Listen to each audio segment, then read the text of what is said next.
Jaya Radha Madhava Kunja Bihari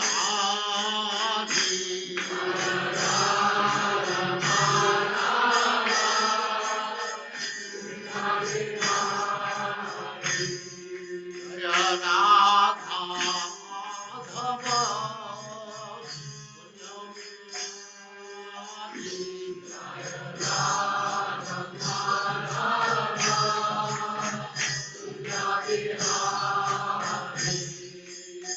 Gopi Jana Vallabha Girivaradhari Gopi Jana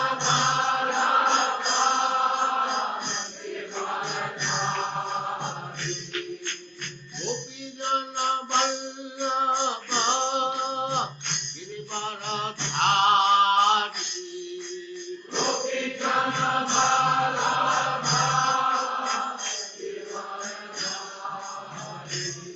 Jaya Radha Madhava Kunja Bihari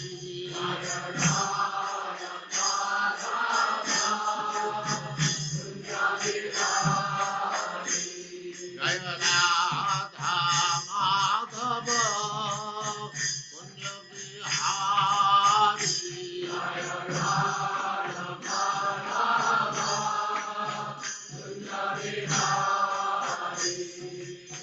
Gopi Jana Vallabha Girivaradhari Gopi Jana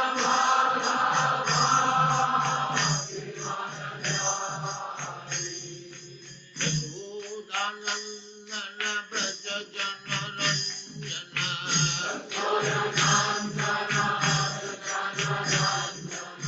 Yashodanandana Braja Jana Ranjana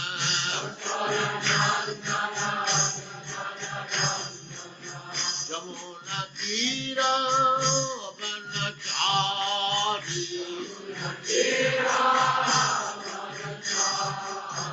Jamuna Tira Vanachari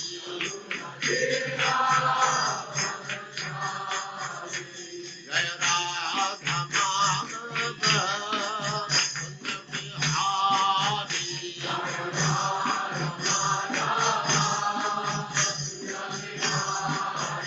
Jaya Radha Madhava Kunja Bihari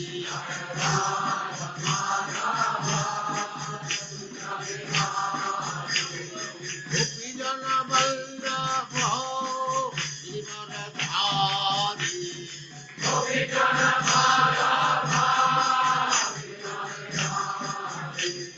Gopi Jana Vallabha Girivaradhari Gopi Jana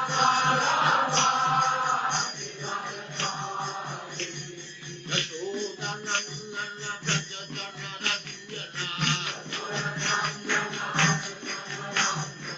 Yashodanandana Braja Jana Ranjana Jamuna Tira Vanachari Jaya Radha Madhava Kunja Bihari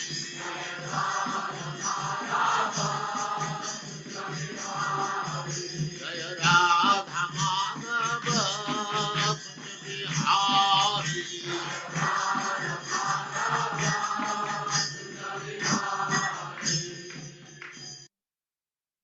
Hare Krishna Krishna Krishna Hare Hare Hare Rama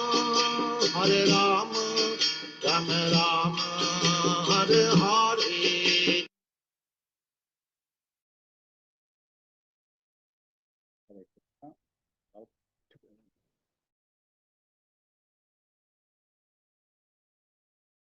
and association and presence as we continue to associate with Srimad Bhagavatam Canto 2, Chapter 5, verses 21 to 38. That 21 to 31. Chapter entitled The Cause of All Causes. Om Jnanatimirandasya Gyananjana Shalakaya Chakshurunmilitam Yena Tasmai Shri Guruve Namaha. Shri Chaitanya Manobhistam Stapitam Yena Bhutale Swayam Rupa Kadamayam Dadati Swapadantika. Vandeham Shri Guru Shri Uta Parakamalam Shri Gurun Vaishnavamscha Shri Rupam Sagrajatam Sagana Raghunatham Vitam Tam Sujivam Sadvaitam Savadutam Parijana Sahitam Krishna Chaitanya Devam Shri Radha Krishna Padan Sagana Lalita Shri Vishakantamscha He Krishna Karuna Sindhu Dina Bandhu Jagatpate Gopesha Gopika Kanta Radha Kanta Namastute Tapta Kanchana Gaurangi Radhe Vrindavaneshwari Vrishabhanu Sute Devi Pranamami Hari Priye Vanchakalpatarubhyascha Kripa Sindhu Bevacha Patitanam Pavanebhyo Vaishnavebhyo Namo Namaha Namo Vishnupadaya Krishna Pristaya Bhutale Srimate Bhakti Vedanta Swami Tinamine Namaste Saraswati Deve Gauravani Pracharine Nirvishesa Sunyavadi Paschatya Desatarine Jai Shri Krishna Chaitanya Prabhu Nityananda Shri Advaita Gadadhar Shivasari Gaura Bhakta Hare Krishna Krishna Krishna Hare Hare Hare Rama Rama Rama Hare Hare Sarva Shastra Piyusha Sarva Vedeka Satpala Sarva Siddhanta Ratnadya Sarva Lokai Tritprada Sarva Bhagavata Prana Srimad Bhagavato Prabhu Kalidvando Didaritya Shri Krishna Parivartita O Srimad Bhagavatam, O nectar churned from the ocean of all Vedic scriptures, O most prominent translate fruit of all the Vedas, O you enriched with the jewels of all spiritual philosophical conclusions, O you who grant spiritual vision, O you who grant spiritual vision to all the people of the world, O light breath of the Vaishnava devotees. You are, O Lord, you are the sun which has arisen to dispel the darkness of Kali Yuga. You are actually a Krishna who has returned amongst us. Paramananda Pataya Prema Varshasharayate Sarvada Sarvasevyaya Shri Krishnaya Namastute Srimad Bhagavatam. I offer respectful obeisance unto you. By reading one attains transcendental bliss, for your syllables rain pure love upon the reader. You are always to be served by everyone, for you are incarnation of Lord Krishna. Madekabandhu Mat Sanghim Mad Guru Man Mahadana Man Nishtarak Mad Bhagya Madananda Namastute O Srimad Bhagavatam. O my only friend, O my companion, O my teacher, O my great wealth, O my deliverer, O my good fortune, O my bliss, I offer respectful obeisance to you. Asadu Sadhu Tadahi Natini Chochatara Hanamuncha Kadachinmam Premna Ritkatiyospura. O Srimad Bhagavatam, O give us saintliness to run saintly, O uplifter the very fallen.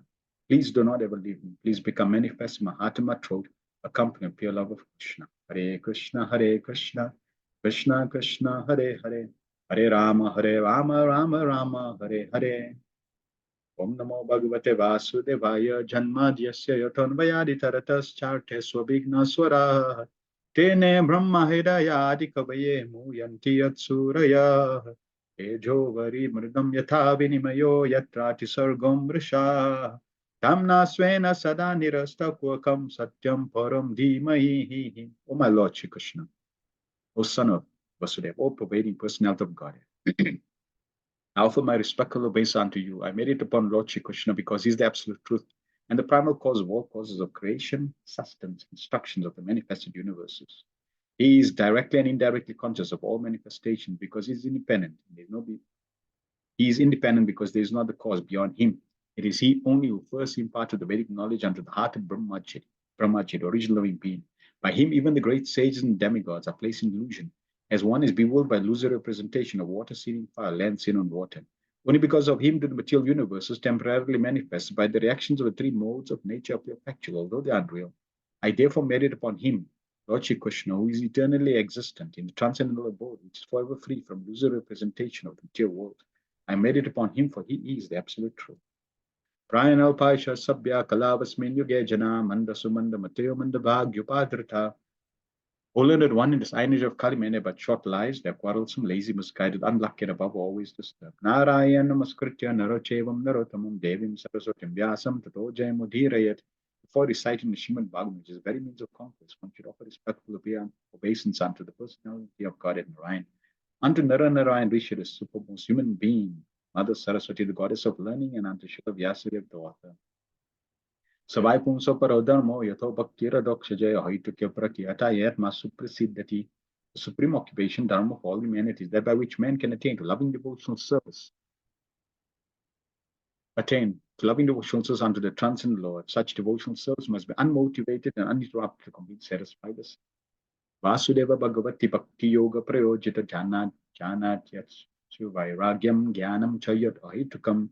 By rendering devotional service unto the personality of God, Shri Krishna, one immediately acquires causeless knowledge and detachment from the world. Vedanti Tattva Vidastatvam Yachknanam Advayam Brahmeti Paramatmeti Bhagavaniti Sabhyate. Learned transcendentalists who know the absolute truth follows non-dual substance Brahman Paramatma Bhagavan. Shrushushoshadadanasya Vasudeva Kataruchi Syan Mahatsapaya Vipra Punya Tirtha Nishevana. O2 point says, by serving those devotees who completely free from all vice, great service is done. By such service, one gains affinity from or hearing the messages of Vasudeva. Shranutam Swakata Krishna Punya Shravana Kirtana Riddan Tastoya Bhadrani Vidunoti Suritsatam. Sri Krishna, the personality of Godhead, who is Paramatma, supersoul in everyone's heart, and the benefactor, a truthful devotee, cleanses desire for material enjoyment from the heart of the devotee, who has developed the urge to hear his messages, which are in themselves virtues when properly heard and chanted. Nastrapa Shubhadreshu Nityam Bhagavata Sevaya Bhagavatu Tamasloke Bhakti Bhavati Naishtiki, by regular tenets on the class in the Bhagavatam, and by rendering of service to the pure devotees. All that is troublesome to the heart is almost completely destroyed, and loving service under the personality of Godhead, who is praised with transcendental songs, is established as an irrevocable. Etavan Sankhya Yoga Bhyam Swadharmam Parinishtaya Janmalabha Parapumsam Ante Narayana Spuniti. The highest perfection of human life achieved either by complete knowledge of matter and spirit, by practice of mystic powers, or by perfect discharge of occupational duty, is to remember the personality of Godhead at the end of Akama Sarva Kama Va Moksha Kama Udadadi Tivrena Bhakti Yogena Yajate Purusham Param. A person who has broader intelligence, whether he is full of material desires, full of all material desires, without any material desires, or desire liberation, must by all means worship the supreme whole, the personality of God. Om Namo Bhagavate Vasudevaya, Om Namo Bhagavate Vasudevaya, Om Namo Bhagavate Vasudevaya. We are continuing Srimad Bhagavatam based on the teachings of Divine Grace A.C. Bhaktivinoda Swami Srila Prabhupada, the founder Acharya of the International Society of Krishna Consciousness. Hare Krishna and welcome. We should be covering verses 9 to 20. So anyone in the chat can share what we covered or what you took home from last week's verses 9 to 21. Anyone would like to share in the chat? Feedback from last week while you thinking of sharing. If you so desire, we will cover text 13 purport. Prabhupada says, the invincible, powerful, deluding energy of the personality of Godhead, or the third energy representing Nishans, can bewilder the entire world of animation. But still she is not strong enough to be able to stand in front of the Supreme Lord. Nishans is behind the personality of Godhead, where she is powerful enough to mislead the living beings. And the primary symptom of bewildered persons is that they talk nonsense. Nonsensical talks are not supported by the principles of Vedic literatures. And the first great nonsense talk is, it is I, it is mine. A godless civilization is exclusively conducted by such false ideas and such persons, without any factual realization of God, except a false God or falsely declare themselves to be God, to mislead persons who are already bewildered by the deluding energy. Those who are before the Lord, however, and who surrender unto Him cannot be influenced by deluding energy. Therefore, they are free from the misconception of it is I, it is mine. And therefore they do not accept a false God or pose themselves as equal to the Supreme. So in this purport which we covered, Prabhupada is making it very clear. First, there is the deluding energy, Maya. Invincible. Prabhupada used the adjective, invincibly powerful. No one can on their own defeat or overcome material energy. If one thinks that they can manage the material energy on their own, they are totally deluded. The deluding energy will delude them to think they can sort it out themselves. She is invincible. Nobody can cross over the material energy. Impossible, insurmountable, invincible. And even though she is invincibly powerful, this deluding energy that bewilders everyone is not strong enough to stand in front of the Supreme. So that is a very important instruction and lesson. She's not strong enough to stand in front of the Lord, meaning that if one surrenders to Krishna, they cannot be deluded by the material energy. That also implies that if you do not surrender to Krishna, it's like the Christians, they talk about there is only one way and no other way but the one way. So this is the one way. Without surrendering to the Supreme Lord, there is no liberation. There is no freedom. There is no freedom from suffering. So it's not like there's two options. No, there's only one option. You either surrender to the Supreme Lord or you surrender to Maya. There's no other option. There is no in between. If you surrender to the Supreme Lord, there is no Maya. Wherever there's the sun, there's no Maya. There's no darkness. So Krishna is like the sun. When you surrender to Krishna, that is shelter, that is protection. You get Ashraya and Durashraya. Ashraya is the Supreme Personality of Godhead, real shelter. Durashraya, bad shelter. Then Prabhupada goes on to explain that she's powerful enough to mislead the living entities. She's not powerful enough to control Krishna. And what is the first symptom, primary symptom, that she's bewildering living entities? First symptom is that they talk nonsense. And then Prabhupada goes on to explain what is the first grade of nonsense talk. Because nonsense can be different. You got all varieties and variations of nonsense talk. So now what's the next? What's the first grade of nonsense talk? Prabhupada says it is I and it is mine. I and mine. Or I did that. Or it's mine. No, leave that. It's mine. My temple, my service, my followers, my this.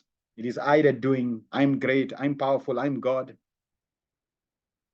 So this is the influence of Maya. And then Prabhupada goes on to talk about those who have surrendered to the Supreme Lord. They are protected. They are not influenced by the deluding energy. They will not talk nonsense. They will not talk like this I and my. And they will definitely not accept any false god or pose themselves as God. So this is the deluding energy. Very, very wonderful understanding.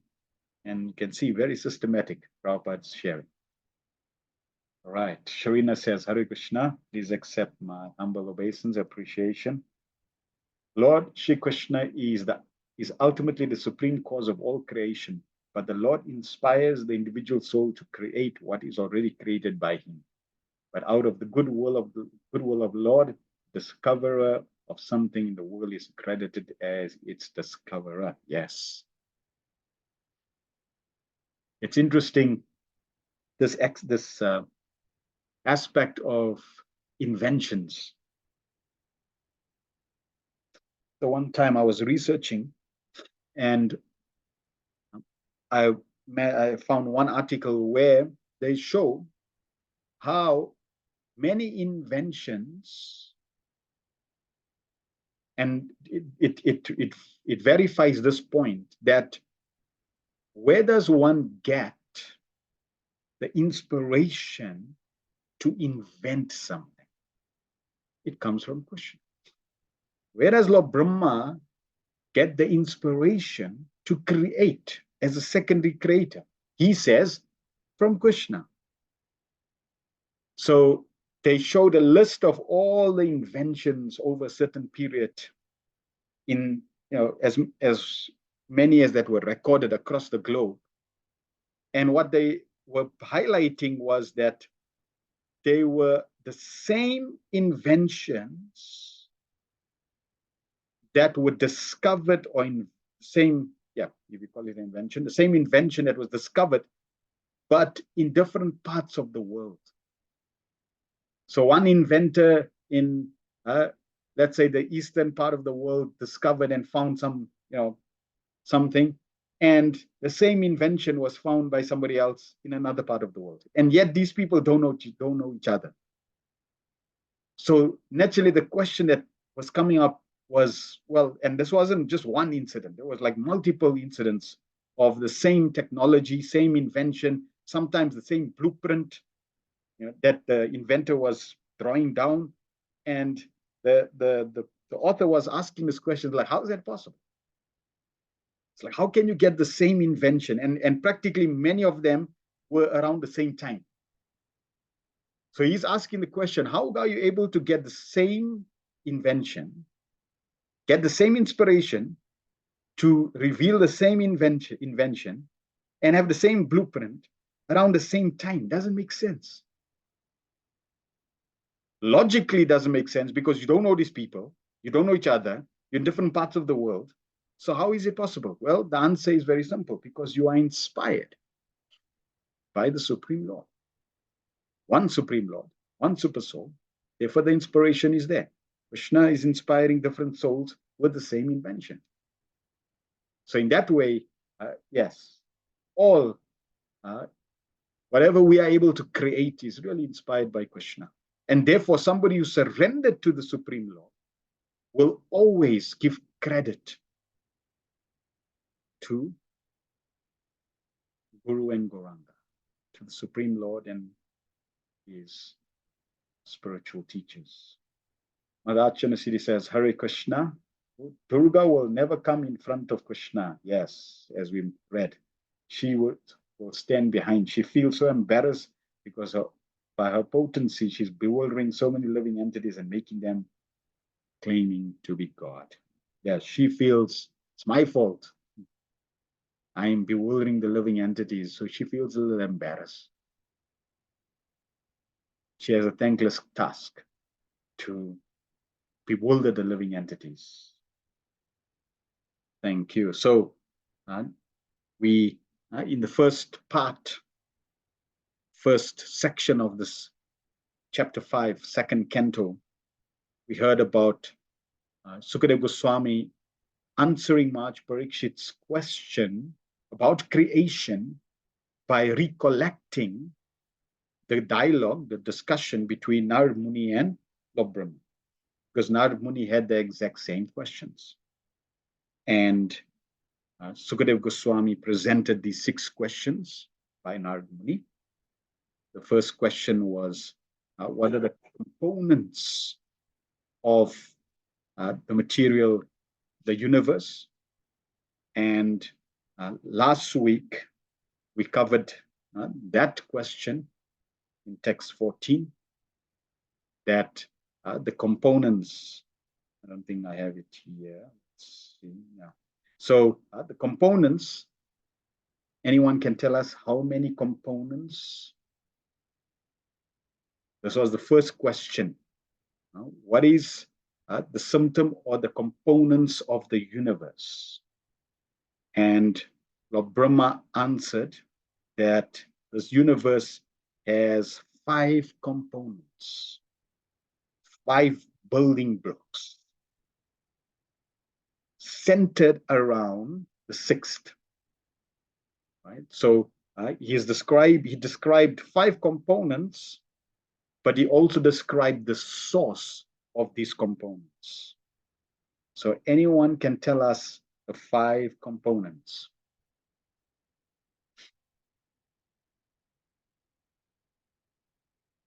I'm going to unmute as well. So if anybody wants to answer, you're most welcome. The 5 components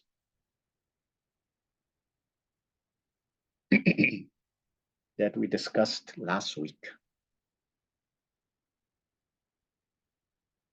Even if you can share 1 component.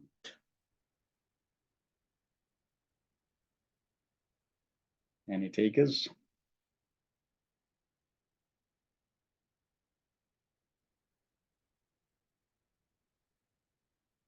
So the 5 components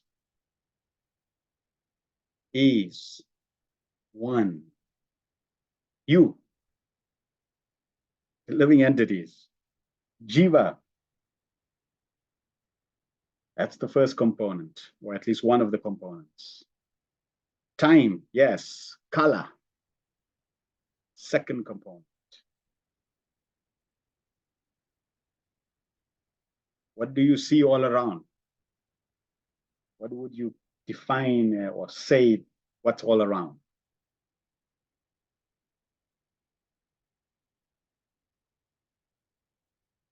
Starts with M. A. T. Prakriti. Right. Time. Matter.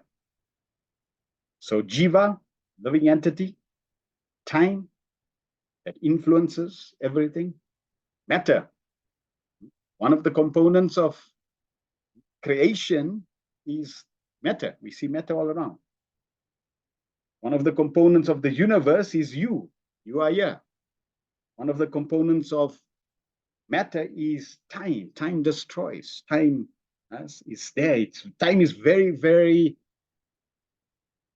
present, very much there. We practice, everything is with time. The sun rising and setting, it's basically dictating the power of time.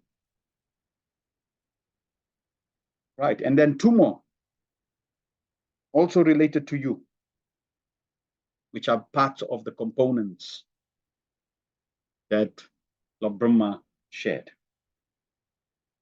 You have a nature, swabhava, yes, and karma, your activities.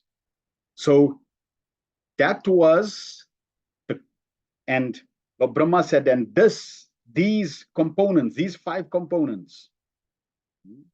So we could start with, we could, if to remember, we could start the component or the creation, the components of this universe is what's all around matter. So it starts with matter, which is called dravya, matter. Then kala, time. Then jiva, you, living entity. And then there are 2 other parts which are connected to you. So jiva, you have your nature, swabhava, and you have your karma. So these are the 5 components of creation.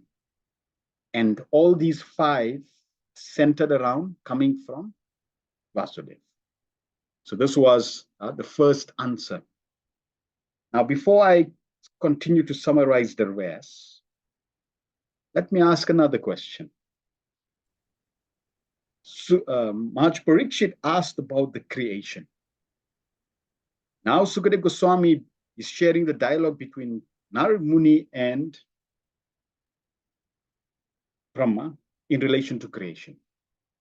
So why are we hearing about creation?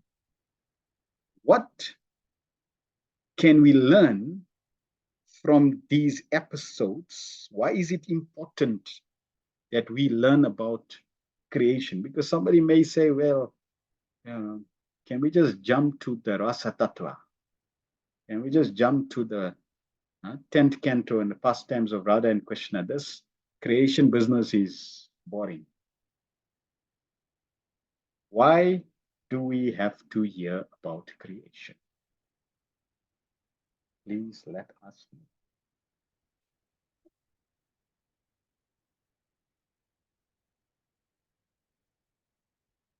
Mother Les says, this is where we are trapped and we need to understand how to get out.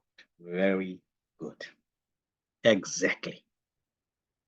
It's not about so much the mechanism of creation, but it's the fact that you are there. You are right in the middle of the whole thing. We need to understand who we are and our relation with Krishna. Yes. It's like, for example, if you look at the 5 components of creation, guess how many are related to you out of the 5? 2, 3. You, your nature, and your karma. So you are in it. You are the main problem. And how when you understand about creation, we are conditioned souls. And when we understand our conditioning, when we understand how we got here, because how many of, you'll see this famous question that always comes up, Prabhu, how did we get here? The Shama says, we need to understand how to rise above the 3 modes of nature and transcend to Suddha Sattva. Exactly. Yes. So people ask this question, why do we fall here? Why do we come to the material world? Well, when you understand creation, and you're going to see as we go through today's verses, when you understand how creation unfolds and what it does to you and why you are in it, you know how to get out. I normally give this lecture called Liberation Through Sound, because Srila Prabhupada, in one of the purports in the Bhagavatam, Prabhupada gives Prabhupada briefly describes creation, and then Prabhupada makes the point that simply by reversing the process of creation, we can be liberated. So therefore, the bottom line is that we need to pay attention to creation. Rafana says, we're serving our 8 million living species desires. It had to be created to fulfill those so much desires and give appropriate bodies. Yes. So that's why try to remember, try to memorize these simple, it's not like too complex or Sanskrit, but at least once you memorize that, it's like embedded. Now remember the beauty of at least learning to memorize, trying to, and my memory is also not the best, like a Kali Yuga memory. But repetition, trying, and we can, get some things in. Okay, so we just covered the 5 components. First question that Narad Muni asked is, what is a symptom? What is the component of the universe? We just covered 5 of them. Okay, who can unmute and share the 5? English or Sanskrit?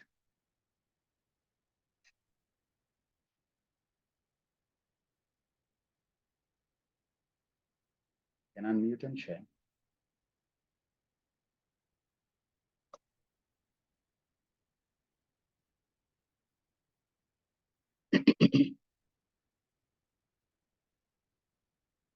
Mother Lesh, unmute and share or type. 5 that we just covered.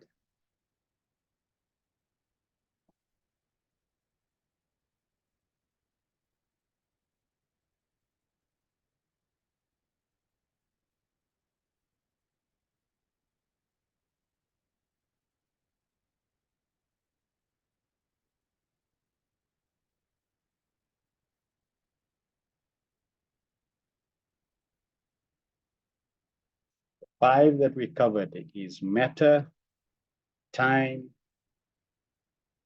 jiva, you, nature, and activities.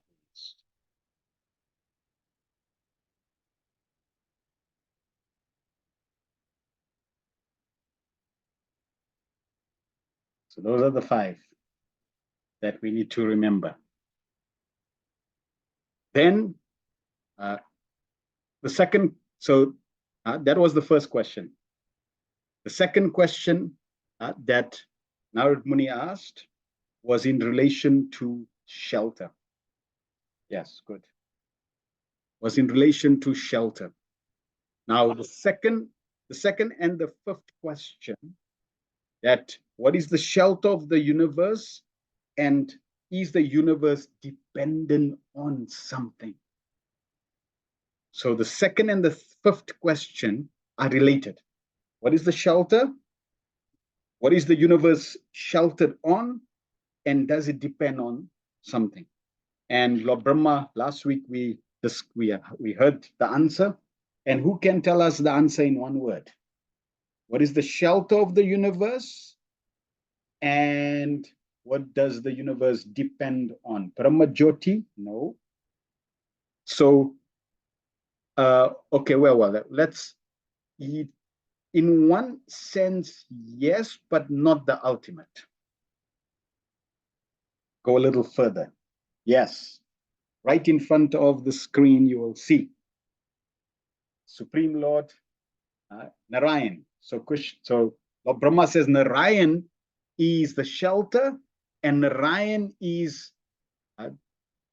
everything that the universe depends on, the personality that the universe depends on. Without Narayan, he's the substratum, he's the basis, he's the shelter. Everything depends on him.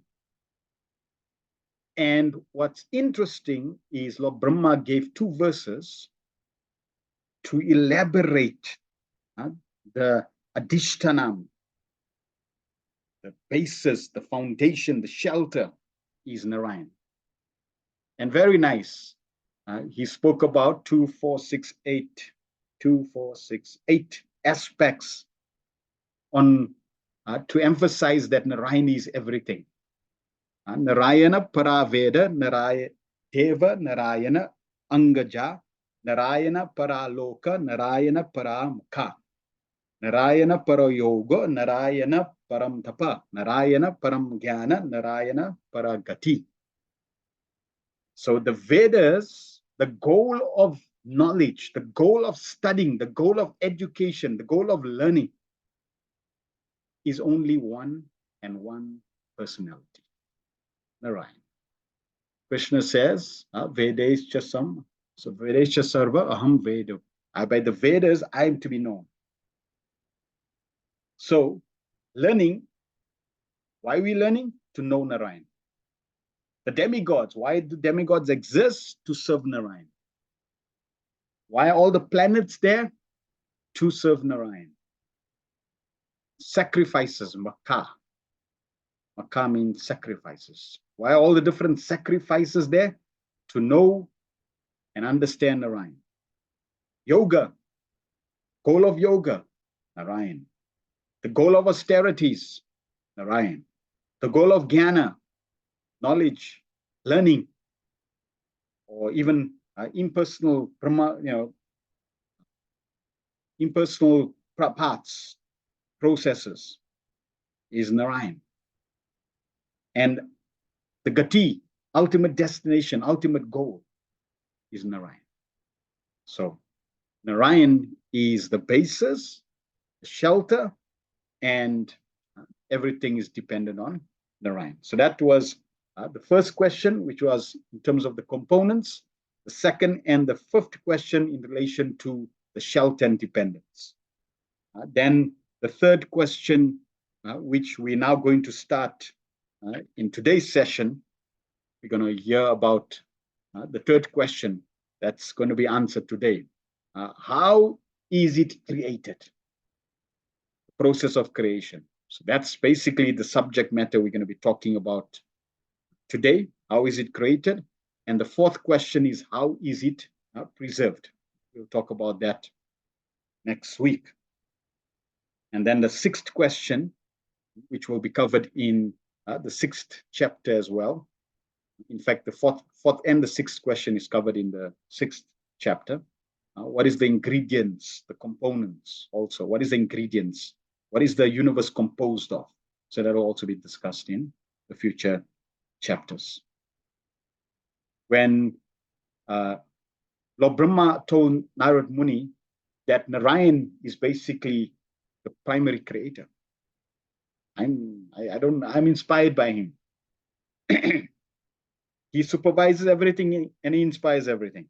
So then Narad Muni says, well, what do you do? What do you do? What do you do? So he says, I'm simply the secondary creator. So then now Lord Brahma is going to share exactly what does he do, or rather he's going to explain the full process of creation. And then we'll also hear in the future cantos the secondary creation that Lord Brahma creates, that the Lord Brahma basically his involvement in creation as a secondary creator. There are 10 subject matters of the Srimad Bhagavatam. And the first subject of the Srimad Bhagavatam is Atra Sargo. Sarga means creation. Visarga means secondary creation. So these two subjects, creation and subcreation, is basically what is being described. So we are hearing all about creation. So we're going to be covering 21 to 31, that specific section, which is the section here, 21 to 31. Karana Shrishti. Shrishti means creation. Karana means the cause. So what is the cause of creation? And through the cause of creation, we are going to be hearing about creation. Text 21. Kalam karma swabhavacha mayesho mayaya swaya atman yadracha praptam vibhu usu upadade. By his own potency, the Lord, who is the controller of all energies, thus creates eternal time,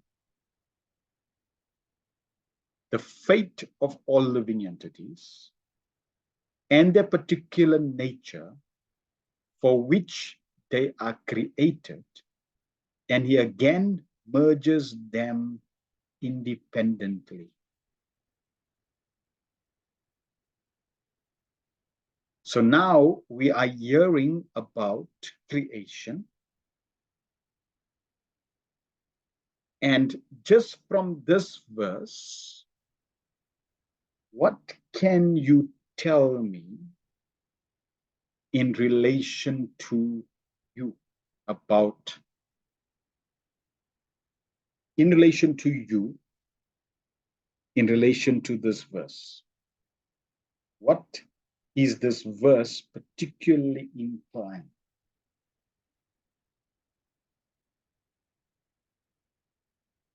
I'm going to unmute you so you can speak, because it may be easier to speak. What is this verse implying in terms of learning? What can we learn from this specific verse about ourselves?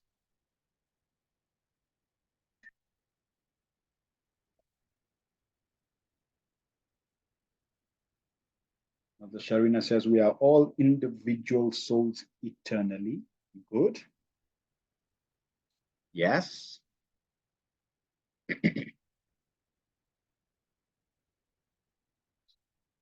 We come from Krishna Yes, that's there in terms of we are Krishna's potency, but this verse is talking specifically about something in relation to you. Nevertheless, is completely dependent on the Lord. Yes, still, we're still not getting this specific context. Bafana says we are controlled and not independent. Still not getting the context. Sharma says we have minute independence. Yes, still not specific context. So try see what Lord Brahma is saying specifically in relation to you. Time controls our life. All right, let me share. So he says, by his own potency, the Lord, who is the control of all energies, thus creates eternal time, the fate of all living entities, the destiny of you. Your karma, your destiny is created. What's going to happen to you is created. And how is that creation happening? That fate, how is that fate happening? Who dictates that fate? How does Krishna decide what's your fate? Then he also says their particular nature. Okay? Who dictates your nature? Who creates your nature? So who creates your destiny and who creates your nature?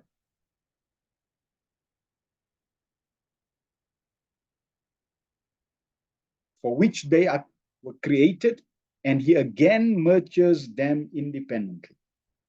So Shama says, we create our own nature through our activities. Okay, good. We do our desires and it is sanctioned by Krishna. All right, so what you're saying is you are responsible for your own nature and you are responsible, as Mother Les says, we create our own karma. Okay, very good. So you create your own nature and you create your own karma. Happy, tick. That's also what the Vedas say. Now, next question is, okay, so at the time of creation, where's your nature and where's your karma? Nothing exists in creation. Creation is starting. Where's your nature and where's your karma?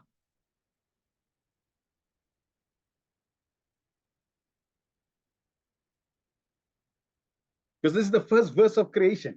There's nothing existing. All of a sudden, you got your karma, you got your nature, and you got your karma. Where's that? Where does it happen?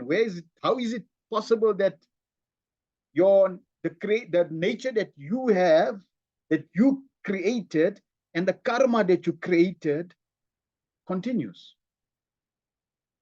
Nonetheless, as we create our own karma. Yes, we've confirmed that. You create your karma and you create your nature, right? And it's unmanifest. Okay, how did it manifest?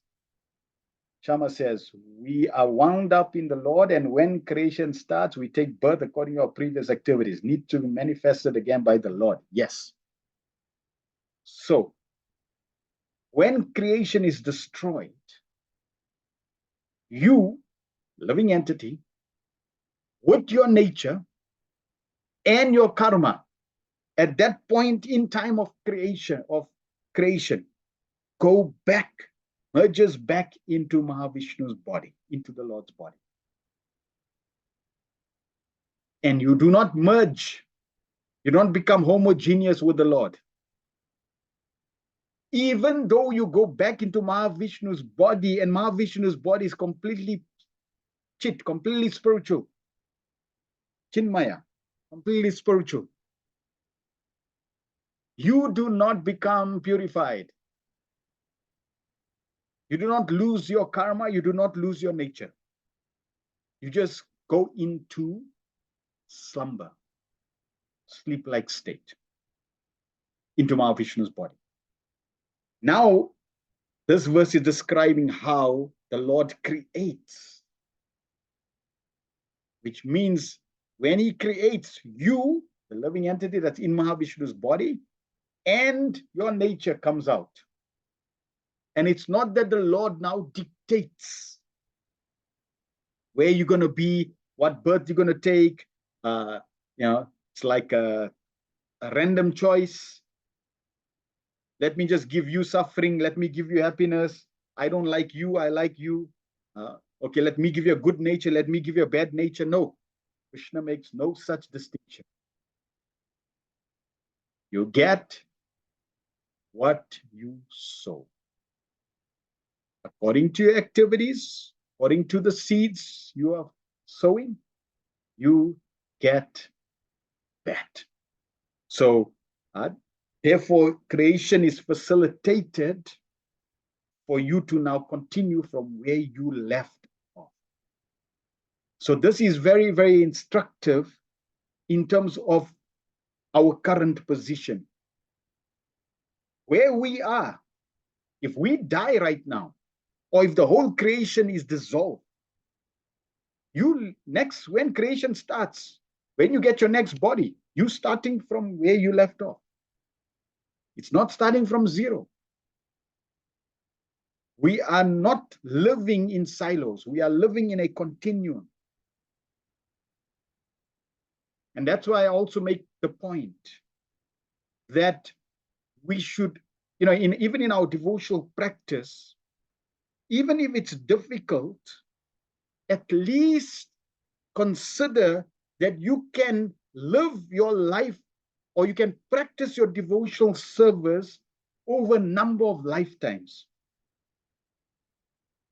So if you start now, at least you started the journey, even though it may take you a number of lifetimes. Yes, Prabhupada wants us to go back home this lifetime. But that means you have to be serious. It's not like Prabhupada said, yeah, you can go back to God at this lifetime and then it's going to be automatic. No. It requires real seriousness. So Mother Vidya says, what is meant by merges them independently? So he will create and then he merges them back independently out of his sweet will, and also independently that they don't become one. You will keep them independent, keep them all separate. And by his sweet will, they have no control over that. They're independent of that process. Krishna creates, he breathes out, he breathes in. He breathes out, he breathes in. Creation, destruction. Creation, destruction. So in this way, this is the first verse that's describing the beginning of creation. Note, this is the first verse in relation to creation. Nowhere, nowhere does he talk about the Big Bang. Then the scientists are talking, this creation came by a Big Bang. There's no Big Bang yet. There's no explosion. Where's our explosion? No, there's no explosion. Yes, by his own potency, the Lord, who is the control of all energies, there is someone in control. Right, let's hear Srila Prabhupada's purport. The creation of the material world, wherein the conditioned souls are allowed to act subordinately by the Supreme Lord, takes place again and again after being repeatedly annihilated. So that's the verse, that's what the verse is describing. And it's interesting how Srila Prabhupada is describing this verse, but where's the focus? You, the conditioned souls. That's why the material world is existing. It's because of us. So the material world, creation, is acting, taking place again and again after repeated creation, annihilation, creation, annihilation. The material creation is something like a cloud in the unlimited sky. So we're going to go through the purport. I'm going to elaborate and expand, and then we'll summarize with the picture. So material creation is something like a cloud in the unlimited sky. The unlimited sky that Prabhupada is talking about is the spiritual sky. So Prabhupada says the real sky is a spiritual sky, eternally filled with the rays of Brahmajyoti. And a portion of this unlimited sky is covered by the Mahatattva cloud of material creation, in which the conditioned souls who want to lord it over material nature against the will of the Lord are put into play as they desire under the control of the Lord by the agency of his external energy. So creation, or let's go first one step back. The environment in which creation happens is the spiritual sky. Note, it's spiritual. It's not material. It's spiritual. And we know from Krishna's body, the Brahmajyoti expands, his effulgence expands right through creation, unlimited expansion.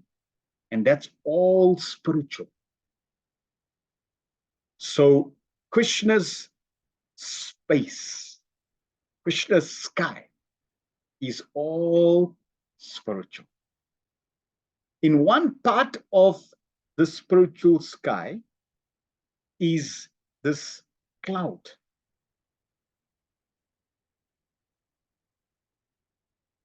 So look at this vast expanse of sky, and just one part is a small cloud. That cloud is the Mahatattva. So Mahatattva is the space, the cloud, where you have the raw ingredients, pradhan, in one part of creation. And that's where the Lord is going to place the conditioned souls. Now, Prabhupada is giving the definition, like if I to ask, how many of you here would consider yourself to be a conditioned soul? How many of you here would consider yourself to be a conditioned soul? Just type yes or no.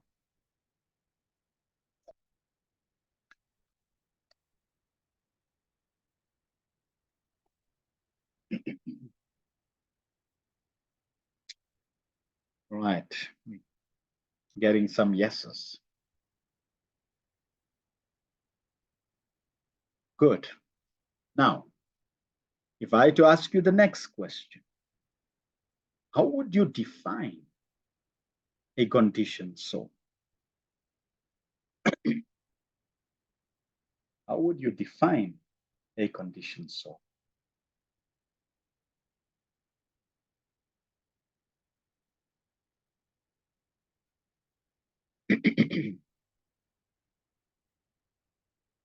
Shama says, one who is covered by the modes of nature. Vidya says, a living entity who's under the control of the modes of nature.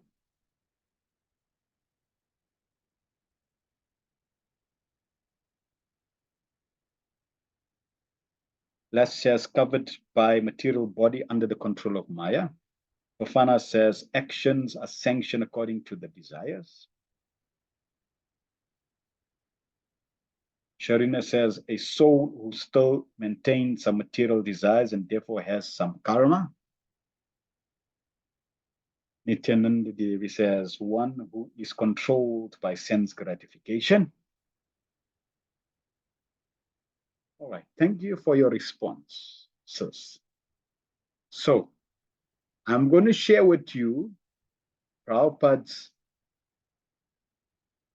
has taken everything that you mentioned and put it into one sentence. So if you consider, you all gave a different variation of the same theme, but Prabhupada summarizes everything you have said in the purport. And Prabhupada says, right in the middle of the purport, around just in the middle of the purport, Prabhupada says, the real sky is a spiritual sky, eternally filled with the rays of Brahma Jyoti. A portion of this unlimited sky is covered by the Mahatattva cloud of the creation, in which the conditioned souls, and then Prabhupada gives the definition. What defines and dictates that you are conditioned? Who want to lord it over the material energy, material nature, against the will of the Lord. This summarizes your condition, our conditioned nature. We want to lord it over the material energy. And because of that, everything that you said follows. So this is a good line to memorize. Conditioned soul. I am a conditioned soul. Why? Because I want to lord it over the material nature. I want to be the master of material nature. And this, according to Prabhupada, is against the will of the Lord. So if we really want to get out of the material world,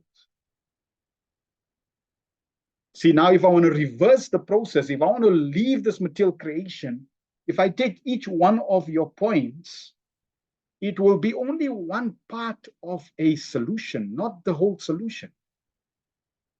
That's the challenge. Because you're only addressing one part. And there are many components that make you conditioned.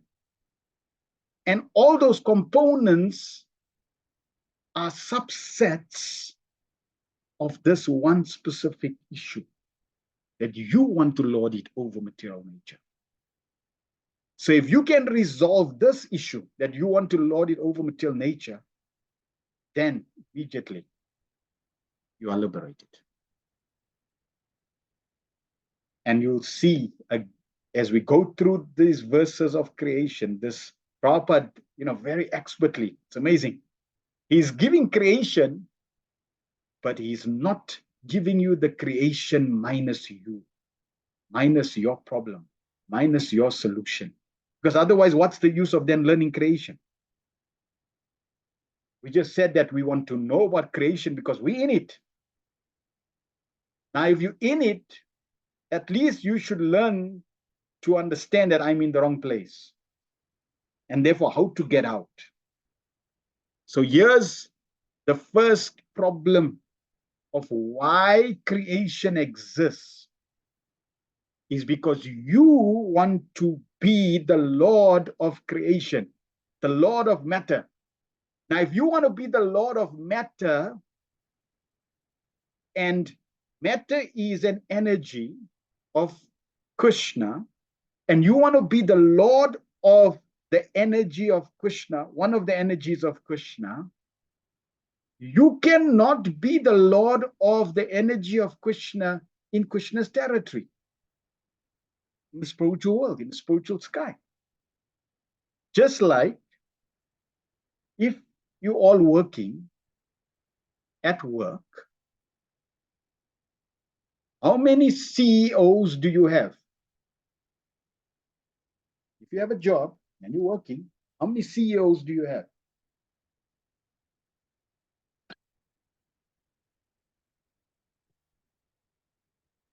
Mother Les says one. So if there is only one CEO, then that implies that everybody else is not a CEO. Now, what if tomorrow 5 people in your company all decide to take the title CEO? What will happen?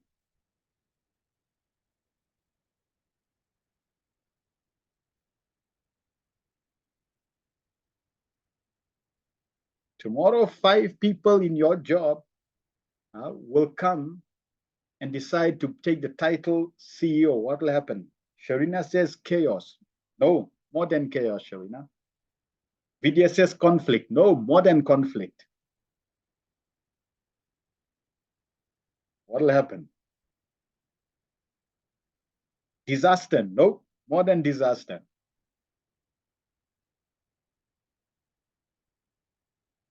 Think more carefully. What will happen? There may be no chaos. There may be no conflict. There may be no disaster. There may be no confusion. What's going to happen?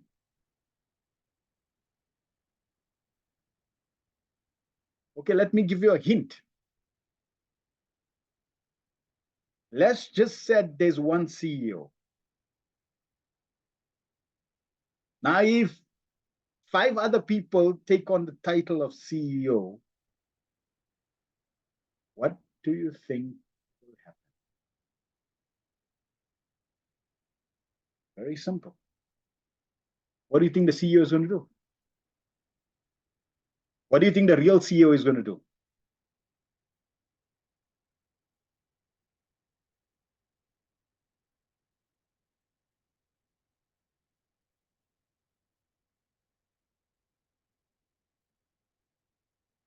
The real CEO is going to fire the rest of the 5.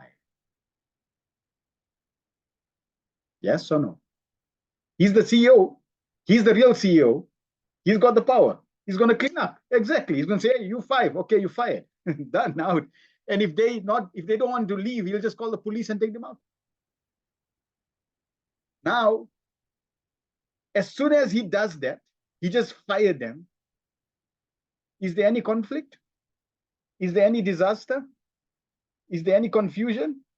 Is there any chaos? Yes or no?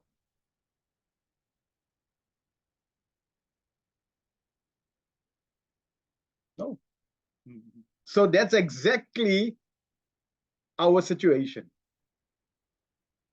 Krishna is the only Bhoktaram Yagyatapasam Sarvaloka Maheshwaram. He is the only enjoyer. He's the only Lord. He's the only master of the material energy. He's the CEO.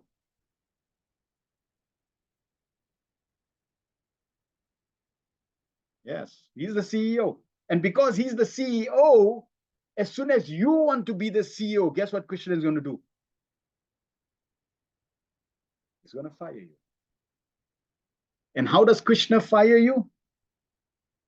He just says, hey, you want, it's like the CEO says, hey, you want to be a CEO, go get your own company, get your own business, you go do your CEO, go somewhere else, not here. I'm the CEO here. So Krishna says, oh, you want to be the Lord of Mass, the Lord of material energy? No problem, not in the spiritual sky, not in the spiritual world. You go to the material sky. You go to the material world. Or you don't have a material world, I'll create one for you. So Krishna creates a material creation. And he puts you in the middle. Yep. Votes you off the island. Now, here's the problem. here's the problem. The problem is, like here, right? We got half a dozen devotees. Every one of us, and if all 6 billion human beings, what about all the other living entities? The insects, the reptiles, the birds, the beasts, the unicellular living entities, the plants. Every living entity wants to lord it over material nature. Every living entity wants to be the CEO. Every living entity wants to be God. That is the problem. Then Prabhupada continues.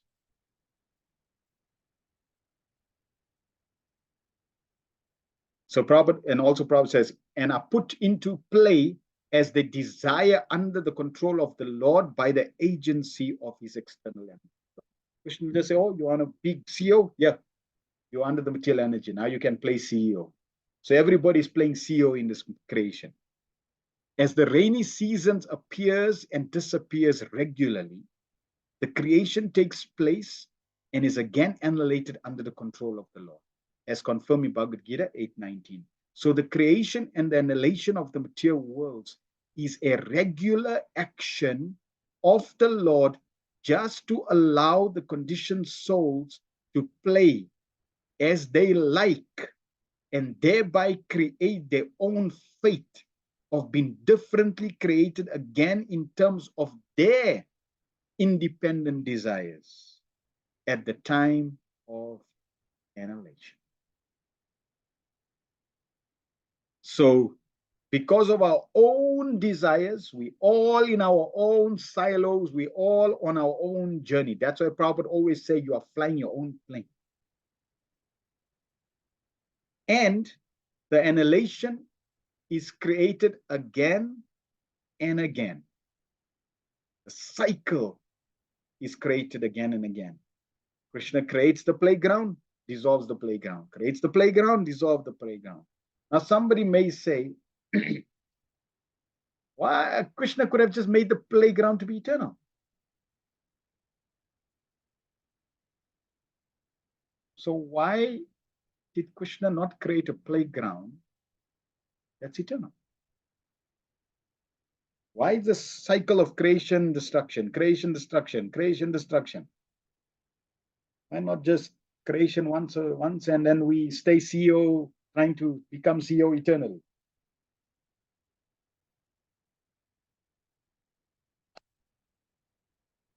He wants us to come back home, but we could still go back home even if he created the creation eternally. Because Krishna is still coming and giving us the Vedas, the Bhagavad Gita, sadhus are coming. We are in sit. We are sit in a set. We are eternal, but in a temporary environment. Charina says, because we will never be happy without Krishna.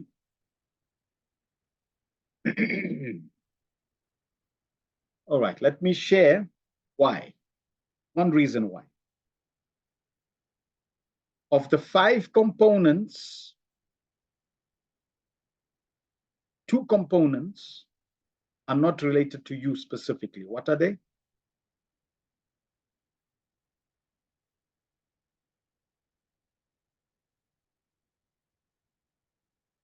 Time and matter. Good. Now, time also exists in the spiritual world. And time is definitely one of the energies that's very, very, very much part of creation. So the time in the spiritual world is a servant of Krishna. It never destroys. But in the material world, Krishna says, I am time, the destroyer of everything. So that time factor, when it comes in the material world, it acts as a destructive feature.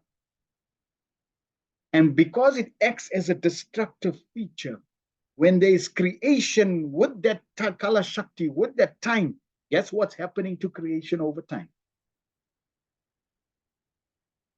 Get this? And therefore, creation ends up destructive, destroyed. Now, because creation ends up destroyed, because of the influence of time, Krishna then takes all the ingredients back, takes everything, or basically takes everything, brings it back in, and then recreates it again. And time starts again. So that's why you'll see the clock, cycles, right? It starts, then it goes full circle and starts again. Then full circle and starts again. Full circle and starts again. So that's how creation ends. So the playground, created, destroyed, created, destroyed, created, destroyed. The creation, therefore, takes place at a historical date, as we are accustomed to think of everything which has a beginning in our tiny experience. The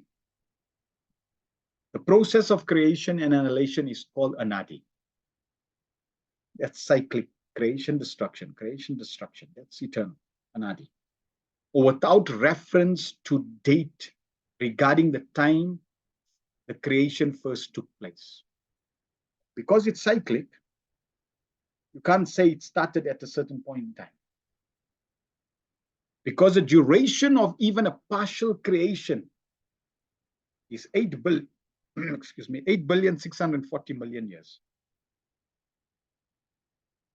The law of creation is, now let me just put this in context in terms of reference. So when Prabhupada is saying the duration of even a partial creation, when we go in the further cantos, we are going to hear about different levels of creation. Apologies. Different levels of destruction. Yeah, and you can say different levels of creation. So different levels of destruction. There are different levels of destruction. So for example, even every cell in your body is regenerated, recreated every 7 years. So that means there's creation on a very minute scale, and creation and destruction on a minute scale, and creation destruction on a larger scale, and then a larger scale, and a larger scale. So this, in terms of what Prabhupada is talking about, is the 4 cycles, the 4 yugas: Satya, Tetra, Dwapar, Kali. One of the 4 cycles. When one of the 4 cycles end, there's destruction. Then when 1,000 of the cycles complete, then there's destruction. Then when another 1,000 cycles, destruction. And then when 100 of these different 2 cycles of 1,000, then is destruction. So this is how there are different levels of destruction. The law of creation is, however, as mentioned in the Vedic literatures, that it is created at certain intervals and is again annihilated by the will of the Lord. So Krishna dictates when, by his sweet will. Vidya says, was there a time when we came into being for the first time and had no karma? I'm confused because we are eternal beings.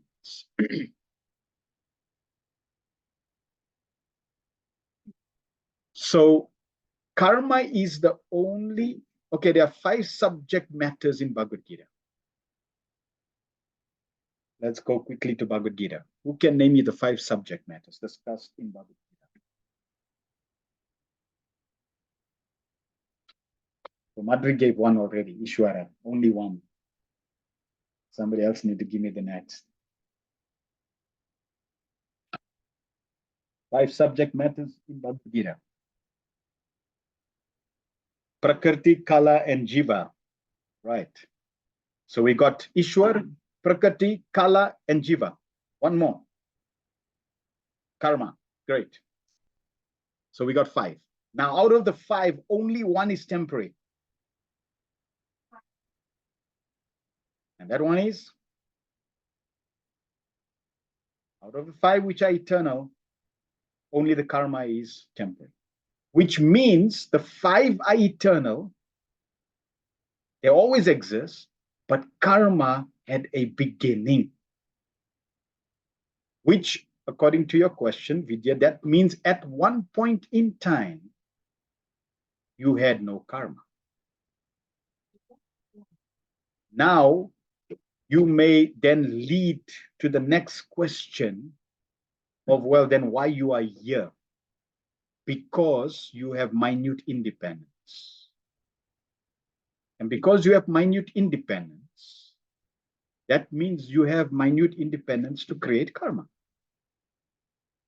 See, karma means action and reaction. Karma means you act and you get a reaction, right? So every one of us here have free will, have minute independence to log off. You can just jump off the Zoom. You can say, okay, I want to leave the Zoom. So you're free to leave the Zoom. Nobody, I'm not holding a gun, right? And I'm not locking you in this to say, okay, now you locked, you came in. Sorry, you can't leave. For some reason your internet will just get stuck and you can't leave. No, you have free will. So as soon as you misuse your minute independence, you can create your karma. And here's the beauty thing. You don't even need to create karma to misuse your minute independence. As soon as you think of something,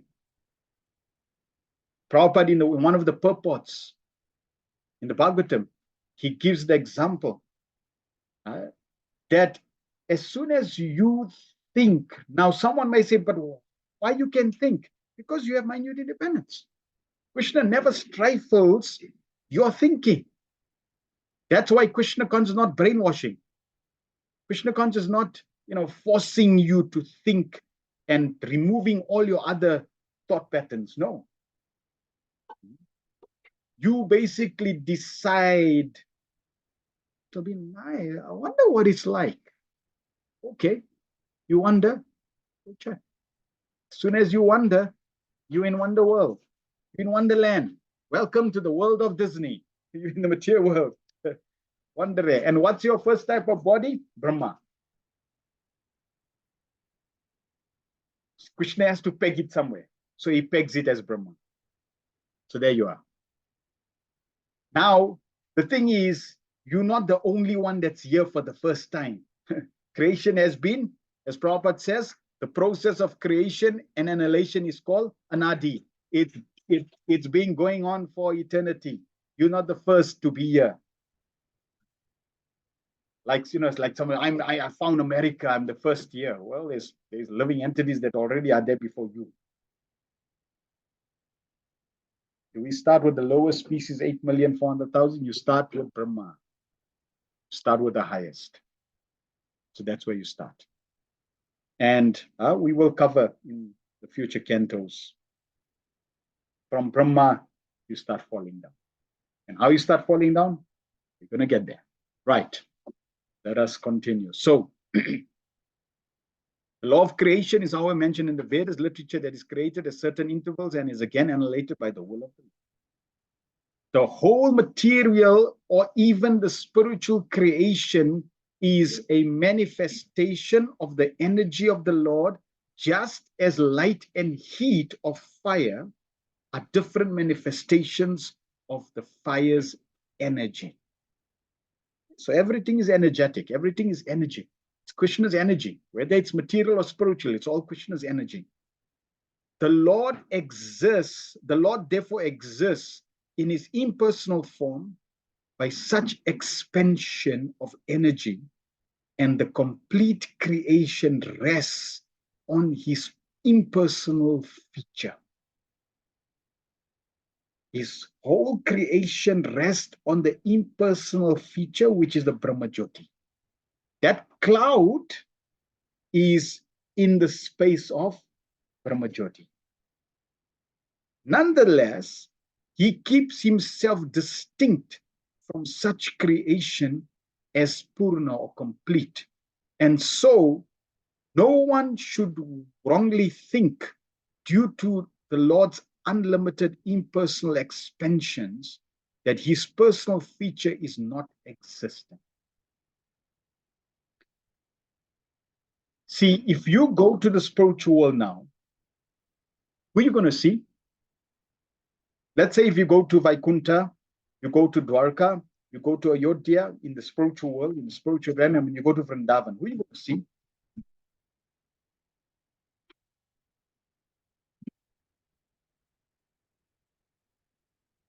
In relation to the topic that we talk, in relation to the subject that is at hand, who are you going to see specifically?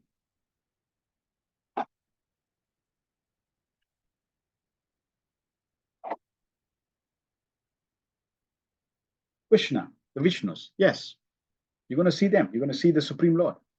And it's not like you have to look. It's not like they're playing hide and seek. No, they're not playing hide and seek. They're there. You're going to see them, right? Now, when you come to the material world, where's Krishna?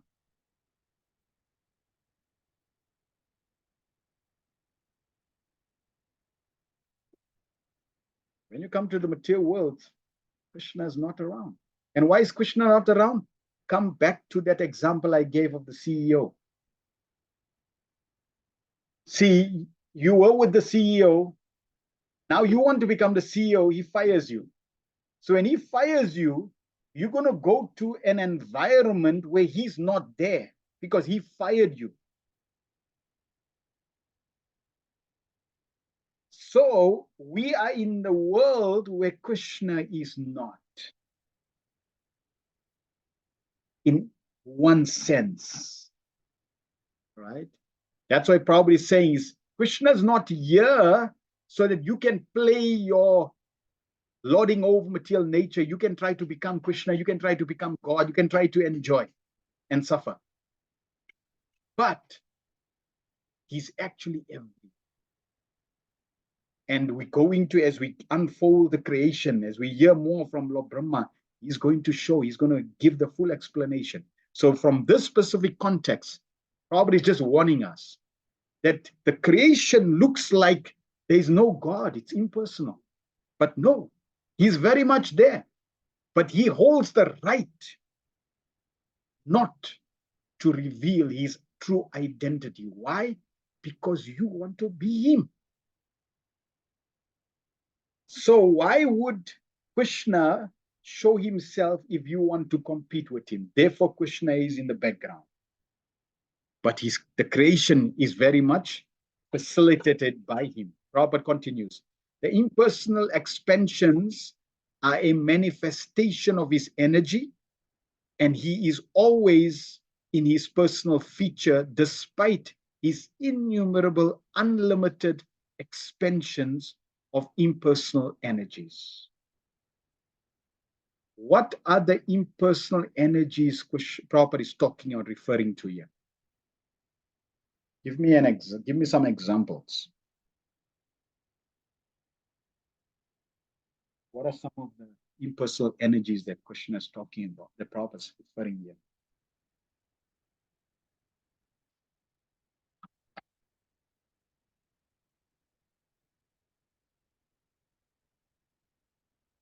Time, one, good. Brahma Jyoti, yes. More practical, they're right in your home. They're right there where you're sitting. Modes of nature, yes.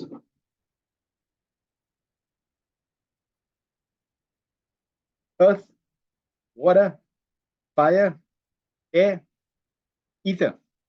Yep. It's like, for example, I got a water bottle, right? Now, this water bottle is not going to speak to me. Hey, don't drink now. Hey, drink. Right? Or it's not going to walk itself to the tap and fill itself. No, the water is not going to decide, okay, let me flow into the bottle. No, these things don't happen. Because why? They're not personalities. It's impersonal. Okay? What happens in the spiritual world? Let's say I got some milk in here, in this container, in this bottle. That milk is not going to decide to go out of this bottle. What about the spiritual world? In relation to the milk, can you give me a reference? Can you give me an example? Shama says in the spiritual, everything the spiritual world is personal, yes. Even the milk. And where's the example of the milk?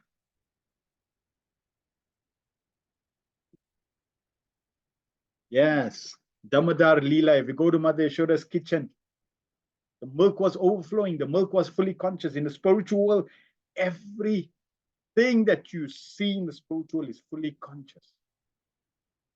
See, spiritual is conscious.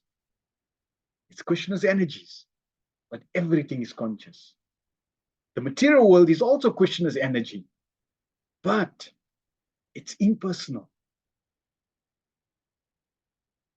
And there's a reason why it's impersonal, because you are the person in charge. Prabhupada continues, for human intelligence, it is very difficult to conceive how the whole creation rests on his expansion of energy. But the Lord has given a very good example in Bhagavad Gita. Okay, let's listen to that example. It is said that although the air and the atoms rest within the huge expansion of sky, which is like the resting reservoir of everything materially created, still the sky remains separate and unaffected.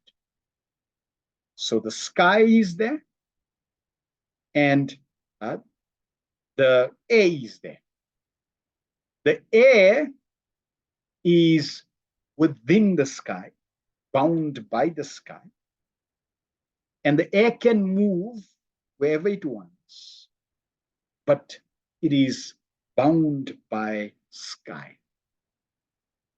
And even though the air may have its own nature, it does not impact the sky, which is separate and unaffected.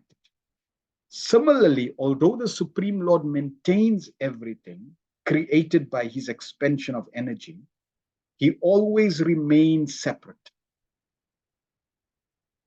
This is accepted even by Sankaracharya, the great advocate of impersonal form of absolute. He says, Narayana Paro Vyaktat, or Narayan exists separately, apart from the impersonal creative energy. So remember, Lord Brahma said that Narayan is the basis, Narayan is the foundation. Everything depends on Narayan.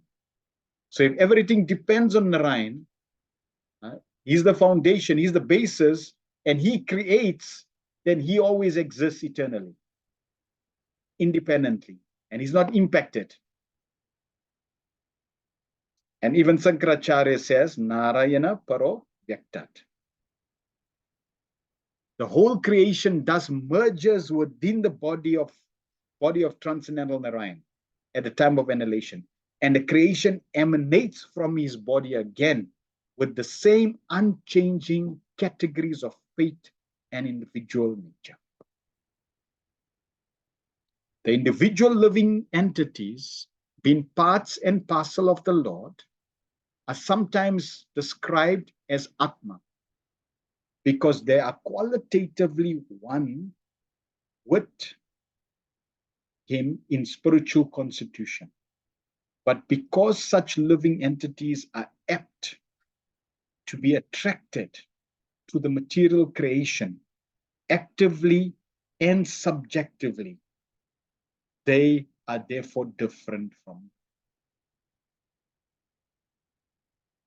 So both the Supreme Lord and the living entities are spiritual. But the living entity being spiritual is in the category of which of the three types of energies? We have internal energy. All right, let's go a little. So we read last week that the living entity, Krishna, has two energies, internal and external. The living entity is part of which energy? Lesh and Sharina, I'm tracking back a little back. So before we get to that, we heard there are two energies, internal and external. The living entity is part of the internal energy. And in the internal energy, the living entity is part of the marginal energy. And because he is marginal, it means he has the potency, the tendency, the inclination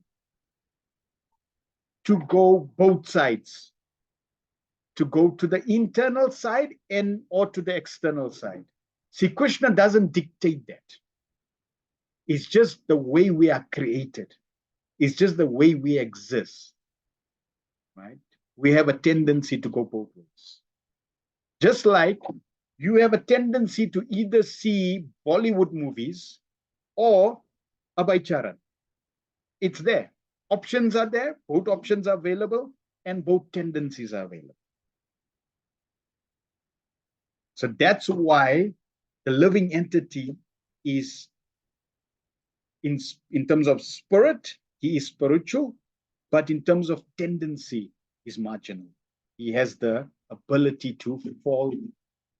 He has ability to associate with both energies. So I'm going to conclude what Lord Brahma started off with, right? And what Prabhupada explained in the purport, just with this picture. So here we are talking about Karana Shakti, right? Karana Shrishti. Shrishti means creation, Karana means cause. So the Supreme Lord glances on the sum total material energy. Prabhupada talked about the spiritual sky, Brahma Jyoti. It's all over. It's all spiritual.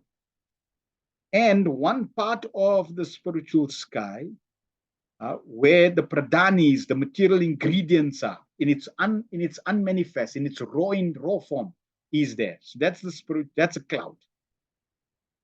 And we know Krishna in his form as Mahavishnu. Mahavishnu is also, this specific name, Mahavishnu, is called Karana Dakasai Vishnu. He's lying on the Karana ocean. The Karana ocean is completely spiritual, right? So this whole span, this whole environment is spiritual. And Mahavishnu glances over the material energy. That glance technically is Shambhu. That glance is Shambhu. And Shambhu is a manifestation of the glance of Mahavishnu, and also the expansion coming from Sadashiva, from the spiritual world, and impregnates into the material energy. What in that glance is, we talked about the jiva, their karma, their swabhav, and the time factor, Kala Shakti. This all gets impregnated into pradhan. So you got matter, you got the jiva, karma, nature, and time. These are the 5 factors that we discussed in relation to creation. This time factor in Brahma Samhita also, it's described, and we'll talk about that also in the proper, we'll talk about it. There's the Jnana Shakti and the Kriya Shakti. 2 Shaktis that make up the aspect of time. Okay, so this is how Karanaksai Vishnu, the verse is talking about the Supreme Lord, how he starts creation. He impregnates Pradhan, and now creation starts. Text 22. Kalat guna vyaktikara parinama swabhavata karmano janma mahata purushadish titad abut. After the incarnation of the first Purusha, Karana Dakasai Vishnu, the Mahatattva the principle of material creation take place. And then time is manifested. And in cause of time, the three qualities appear. Nature means three qualitative appearances. They transform into activities. So we spoke about Karadaksai Vishnu impregnating Pradhan. Once this happens, three modes of material nature manifest in the form of the three modes: goodness, passion, and ignorance. Prabhupada in the purport. By the omnipotency of the Supreme Lord, the whole material creation evolves by the process of transformation and reaction and reactions one after another. And by the same omnipotency, they are wound up again one after another and conserved in the body of the Supreme. So creation systematically unfolds and then packs up again, like those Russian dolls.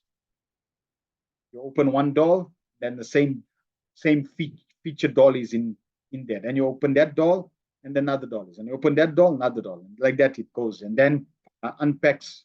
When you pack, you put the small doll, put the big doll, and you pack. So like that. It's unfolding and goes back. One devotee gave the example. If you're cooking a khichdi, so when you're cooking a khichdi, the raw ingredients, the carrots, the potatoes, the green beans, the dal, the rice, the spices, cumin seed, the ghee, they're all there, raw ingredients. Then you put all the raw ingredients in a pot and you cook it. Then it becomes mushed up and you got your khichdi. Now, all that khichdi, all the all your ingredients are still there, but it's now all mixed up. Right? So creation is like that. You can reverse the process and it comes back into the raw ingredients, and then you can merge all that into one pot of khichdi. So like that, creation is created. Kala or time is synonymous with nature and is the transformed manifestation of the principle of material creation. As such, Kala may be taken as the first cause of creation. And by transformation of nature, different activities of material world become visible. So the first aspect, the first trigger point of energy that involves is Kala. Kala is really that energy that comes from Mahavishnu in the glands. That's really the principal energy of Krishna that starts to trigger and creates everything. Ravana says, how do the three modes influence our actions, coloring them to give appropriate inclinations of desired purpose? That will be coming in the next few purports. As such, color may be taken as the first cause of all creation, and by transformation of nature, different activities of the material world are visible, become visible. These activities may be taken up as this natural instinct of each and every living being, or even the inert objects. And after the manifestation of activities, there are a variety of products and byproducts of the same nature. So consider the khichdi ingredients. As soon as you put them into the pot and you turn the fire on, that fire is really the time, like the time factor that starts everything. And you can have different types of khichdi's, different manifestations. So time is the trigger point, the trigger energy, and so many varieties of products and byproducts are manifested in the course of creation. Originally, these are all due to the Supreme Lord. The Vedanta Sutra and the Bhagavatam thus begins with the absolute truth as the beginning of all creation. Janmad Janmad yasya yata. That means the beginning, the source of everything is the absolute truth, Krishna. So now in this picture, we see that Mahavishnu glances to Pradhan, which is where the Mahatattva is, and it from the Pradhan, the Kala Shakti begins, and the first of the modes manifest, which is the three modes of material nature, and then further manifestation. So here we're going to hear from Pradhan, the mode of three modes manifest. First goodness, then passion. The gunas are agitated from a state of equilibrium by time. The Pradhan are transformed into another form by Swabhava, by the nature of the living entity. The Mahatattva appears by the karma of the jivas. All this is under the supervision of the Supreme. So the Mahatattva in Sattva and then Sutra Tattva in Rajas. That's the different agitation happens. So here is that described. Mahatastu Vikurvanad Raja Sattvo Pabrim Hitat Tamas Pradhanas Tva Bhavat Dravya Jnana Kriya Tama. Material activities are caused by the Mahatattvas being agitated. So the ingredients get agitated by time factor, plus all the other energies of Krishna. At first, there is transformation of the mode of goodness and passion.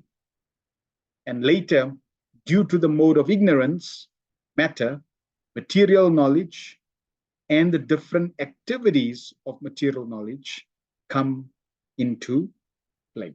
So the first two modes that become manifest in the Mahatattva is Sattva and Rajas, passion. These are the first two modes. And then later, the third mode manifests, which is ignorance. Robert in the purport. Material creation of every description are more or less due to the development of the mode of passion, Rajas. The Mahatattva is the principle of material creation, and when it is agitated by the will of the Lord, at first the mode of passion and goodness are prominent, and afterwards the mode of passion, being generated in due course by material activities of different varieties, become prominent. And the living entities are thus involved more and more in ignorance. Brahma is the representation of the mode of passion, and Vishnu is the representation of the mode of goodness, while the mode of ignorance is represented by Lord Shiva, father of material activities. Material nature is called the mother, and the initiator for material life is the father, Lord Shiva. All material creation by the living entities is therefore initiated by the mode of passion. When the advancement of particular millennium, the different modes act by gradual development. So here, Rob is making the point that Shiva and Parvati are mother and father of the universe, mother and father of material life, material creation. Why?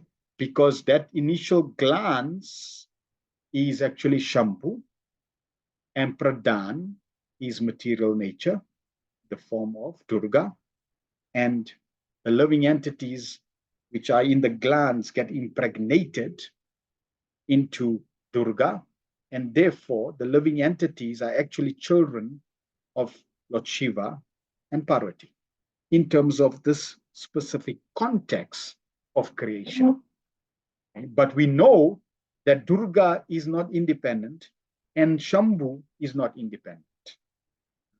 When you just look at a specific context, yes, Lord Shiva and Parvati are mother and father of creation. But when you look at a broader picture, then we know that Narayan is the basis of everything.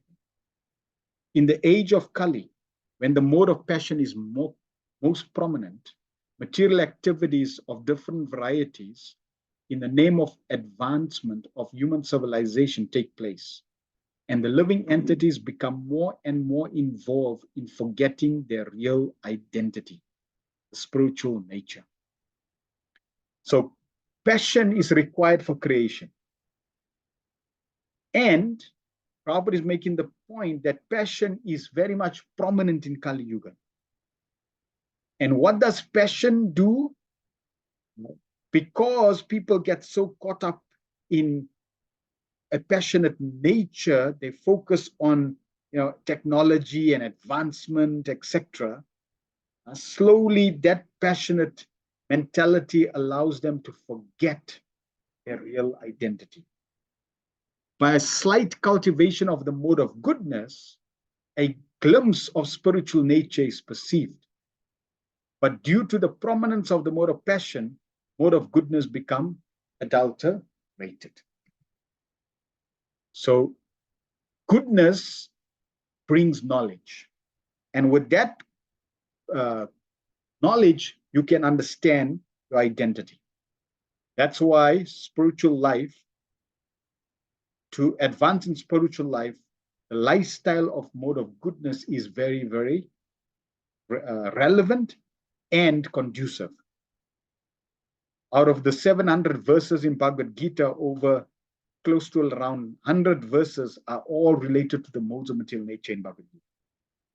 So if we want to know the different varieties of impacts, variations of the modes of nature and its influence, we can reference Bhagavad Gita. Prabhupada here is just giving a synopsis that the mode of passion, when one gets caught up, just like, you get so caught up in your daily activities, in work, you can get sidetracked. And passion breeds more desires, which then allows you to continue the cycle of creation, and you get so much involved in your daily activities, daily life, that you may forget why we actually here. That's why the mode of goodness is conducive. Now you'll find in the morning when we spend time, because that's the best time, that's the mode of goodness. So when you spend that time, it lays the foundation for the whole day. We're able to focus on the Lord, we're able to chant the holy names, we're able to do our sadhana, and then understand why we are here, so that throughout the day, we're able to keep aligned to the ultimate goal. Therefore, one cannot transcend the limits of the material modes, and therefore realization of the Lord, who is always transcendental to the modes of material nature, becomes very difficult for the living entities, even though prominently situated in the mode of goodness through cultivation of various methods. The gross material elements are adibhutam, their maintenance is adidevam, and the initiator of material activities is called adhyatma. So now we're just getting some technical names, and these are also closely related to the three types of suffering. So the gross material elements that's manifested after the mode of goodness and passion. So remember let's consider, I put some ghee in the pot and I throw some spices. The fire that is now heating the pot starts to heat the ghee. When I put the spices, it starts to fry the spices and a smell comes out. Then I start putting different vegetables. And when I put the different vegetables, they're all in the same ghee, but each one takes a different duration of getting impacted by the process. So like that, time factor has triggered creation. And now at different stages of the creation, different aspects of creation unfold. So we know the first two is the mode of goodness and passion. And then from that, the mode of ignorance starts to manifest. And then three other aspects, Adibhutam, Adidevam, and Adhyatma. Okay. Adibhutam, in terms of the other living entities, maintenance, Adidevam, the demigods, and the person that's initiating material activities, Adhyatmam, you. Okay? These are the aspects that unfold. In material world, these three principal acts as prominent features, namely the raw materials, so Adibhutam, raw ingredients, raw materials, which is also related to everything that's around you, Adibhutam. Its regular supplier, the demigods, which are in reference to Adidevam, and then its use in different varieties of material creation for sense enjoyment by the bewildered entities, Adhyatma. So these are the three, you could say, main aspect of creation. The ingredients, the controlling personalities of those ingredients, and then the living entity that's using the ingredients to exploit the resources. Right. Okay, I didn't. So there's actually a different picture. This was all the old same picture. Let's see if I posted that elsewhere. Text 24. So ahankar iti proktam vikurvan samabhut ritridam vaikarikas tejasascha tamasas chet yad bidam dravya shakti kriya shakti jnana shakti iti prabhu. The self-centered materialistic ego thus been transformed into three features, becomes known as the mode of goodness, passion, and ignorance in three divisions. So when the Mahatattva is agitated, we got Mahatattva in Sattva and the Mahatattva in Rajas. From there, this Ahankar, false ego, is created. And predominantly, this is created in Tamas. Then from from the Ahankar, now you got the mode of goodness, passion, ignorance that's specifically now created. As the mode of goodness and passion, ignorance in three divisions. And now in these three divisions, you have these three aspects, namely the power that evolves matter. Okay, that's the power that evolves matter. Then you got knowledge of material creations and the intelligence that guides such materialistic activities. So you have the effect, Kriya Shakti. You have the cause, the Karana, and then you have the doer, Karta. These are the different aspects. And here you'll see in the verse, you got Dravya Shakti, Kriya Shakti, and Jnana Shakti. So each mode links the mode of goodness. Goodness is always connected to knowledge.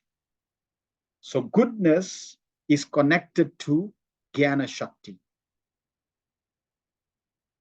And that means you get the knowledge to do things, character. Then passion, generally, what did Prabhupada say in relation to passion? What does passion for? You need passion to do what? To create. So therefore, Kriya Shakti is related to passion,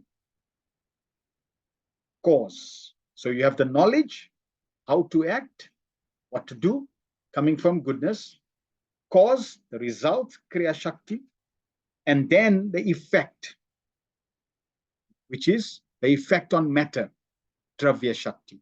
So these are the three aspects that is spoken about. The self-centered materialistic ego thus been transformed into three features, becomes known as the mode of goodness, passion, and ignorance in three divisions, namely the powers that evolve matter, knowledge of material creation, and the intelligence that guides such materialistic activities. Narada, you are quite competent to understand this. Prabhupada's purport. Materialistic ego, or the sense of identification with matter, is grossly self-centered and devoid of clear knowledge of the existence of God. Remember, the conditioned soul, Prabhupada defined as that person who wants to lord it over material nature.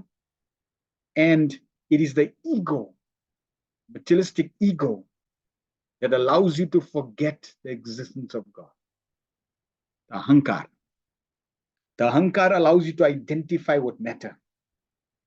And this self-centered egoism of the materialistic living entities is the cause of their being conditioned by the other paraphernalia and continuing their bondage of material existence.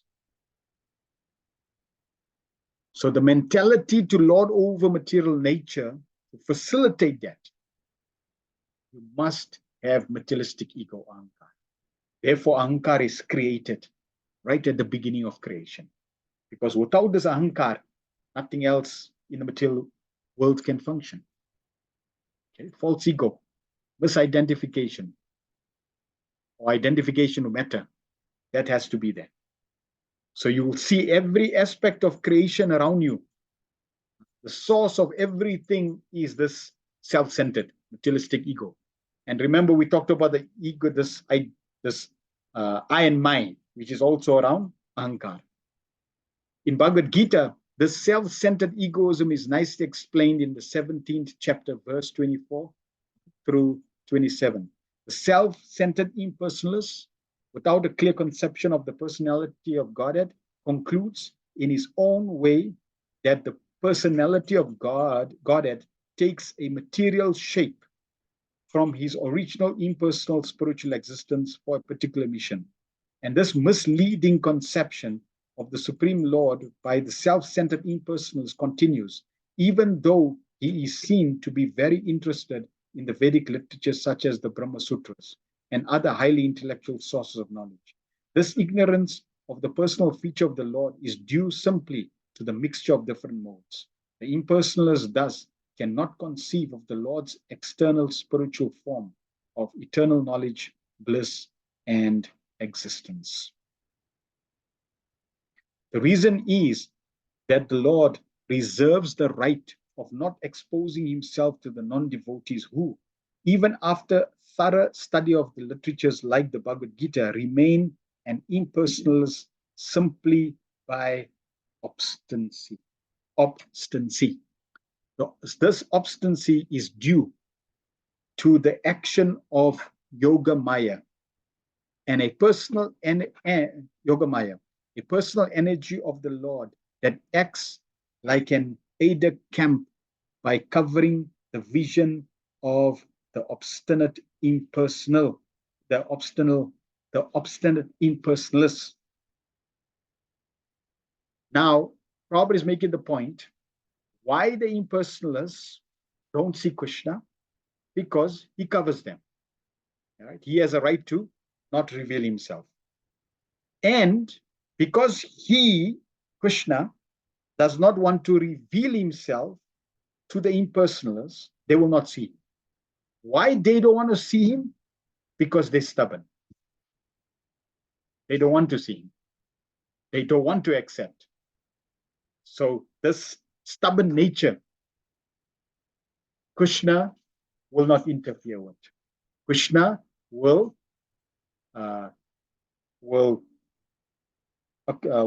uphold, will not interfere with your stubborn nature. Because you have a stubborn nature to not want to see Krishna's personal form, Yogamaya facilitates that desire. So Yogamaya, right, acts as a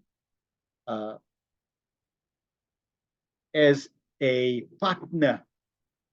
You know, sometimes we say partner in crime. So here, it's partner in service.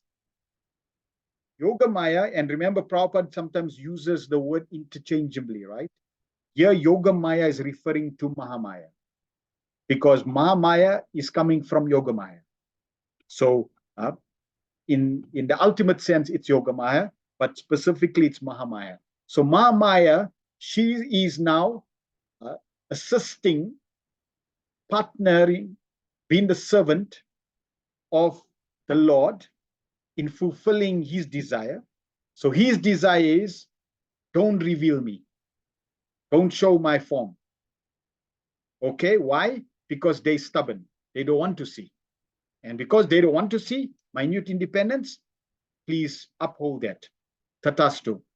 Yogamaya will cover the vision of the obstinate impersonalists.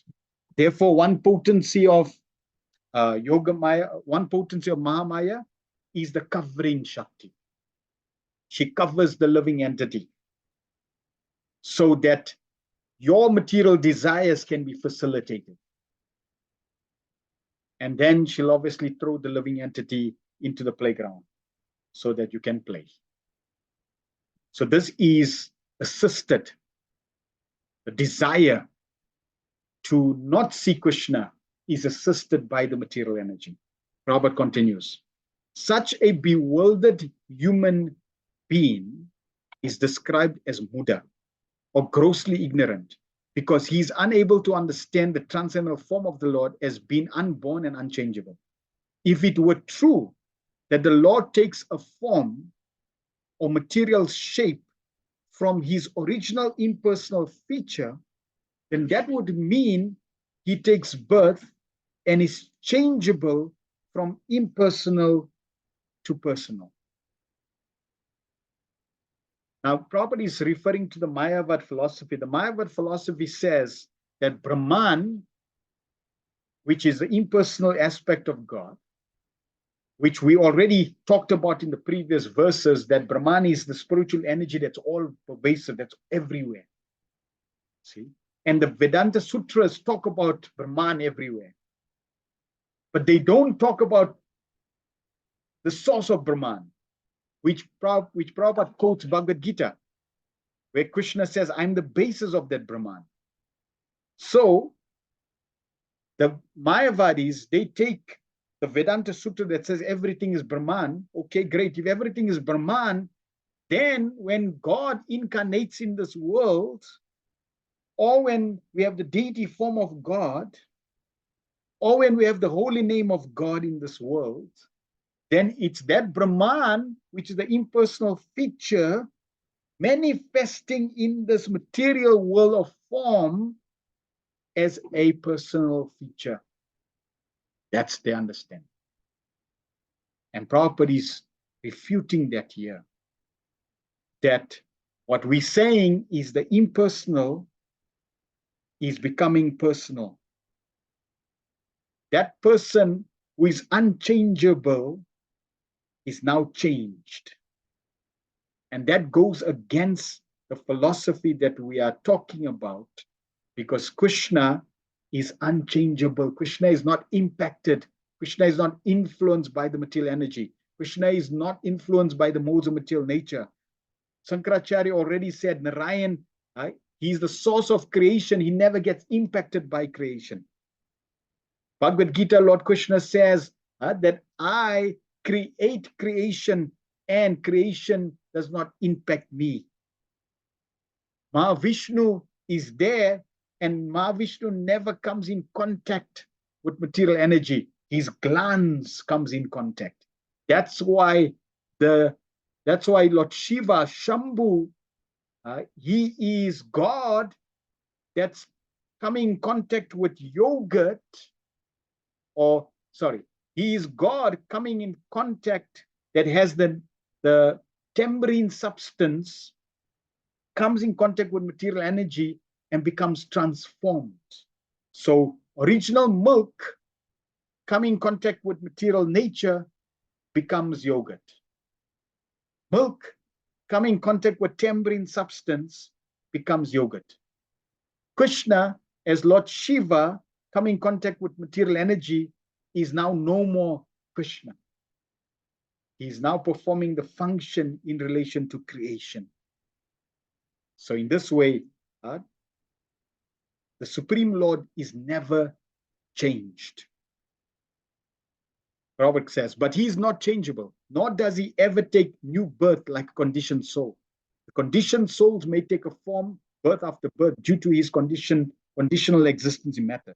But the self-centered impersonalists, by their gross ignorance, accept the Lord as one of them because of self-centered egoism, even after so-called advancement of knowledge in Vedanta. So the bottom line is Krishna is never impacted by goodness, passion, and ignorance. The Lord is situated in the heart of every individual living entity, knows very well the tendency of such conditioned souls in terms of past, present, future. But the bewildered conditioned soul hardly can know him in his eternal form. By the will of the Lord, therefore, the impersonalists, even after knowing Brahman and Paramatma feature of the Lord, remain ignorant of his eternal personal feature as ever existent Narayan, transcendental to all material creation. The cause of such gross ignorance is constant engagement by the materialistic man in the matter of artificially increasing their material demands. To realize the Supreme Personality of Godhead, one has to purify materialistic senses by devotional service. The mode of goodness or Brahmanical culture recommended in the Vedic literatures is helpful to such spiritual realization. And thus, Jnana Shakti stage of the conditioned soul is comparatively better than the other two stages, namely Dravya Shakti and Kriya Shakti. So to realize the personality of Godhead, to realize Krishna in this whole process of creation, one has to purify his senses by devotional service. And the mode of goodness, Brahmanical culture, is very, very good for this. So getting knowledge from the Vedas, how to live one's life, that is very conducive. Why? Because you have three options: the good mode of goodness, mode of passion, mode of ignorance. Every activity, every aspect of material creation can fall into these three buckets. Doesn't matter what it is, because everything is influenced by the three modes. Now, some may have a mixture of combination of the modes, variation, but basically, whatever we come in contact with is influenced by the three modes. So, therefore, we want to associate more and more with those aspects of creation in the mode of goodness, because that allows us to be in the Jnana Shakti stage where we can know more about the truth. If you associate with those things in the Kriya Shakti and Dravya Shakti, mode of passion and mode of ignorance, then one will get caught up in activities and reaction, and in this way life perpetuates. The whole material civilization is manifested by a huge accumulation of materials, or in other words, raw materials for industrial purposes. And the industrial enterprises, Kriya Shakti, are all due to gross ignorance of spiritual life. So see how Prabhupada is linking the modes to what's going on currently. What we see currently, this industrialization, factories and enterprises and different inventions, etc. This is all part of Kriya Shakti, the mode of passion. And when you get sucked up into this, you practically become ignorant of spiritual life. In order to rectify this great anomaly of materialistic civilization based on the principles of Dravya Shakti and Kriya Shakti, one has to adopt the process of devotional service of the Lord by adoption of the principles of Karma Yoga, mentioned in Bhagavad Gita 9:27 as follows. Yat karosi, yat ashnashi, yat johosi dadasi, yat tapasyasi konteya, tat kurushva mad arpanam. Whatever you do, whatever you eat, whatever you offer or give away, and whatever austerities you perform, do that, O son of Kunti, as an offering to me. So this is the process of reversing the creation. Prabhupada is already giving us the solution while we're going through the stages, because now we're at the stage where the modes have developed: goodness, passion, and ignorance. And because the three modes have developed, these three modes have three specific influences: knowledge, activity, and influence on matter, or rather knowledge, action, and the influence on matter. And Prabhupada is now saying that we want to be in the mode of knowledge, in the mode of goodness. In order for us to escape this cycle on the most practical level, all we need to do, you can't avoid action, but act with proper knowledge. When you act with proper knowledge, you'll get proper effect. Right? There's three aspects. There is Jnana Shakti, knowledge. There is Kriya Shakti, activity. And then there's Dravya Shakti, the impact, the effect.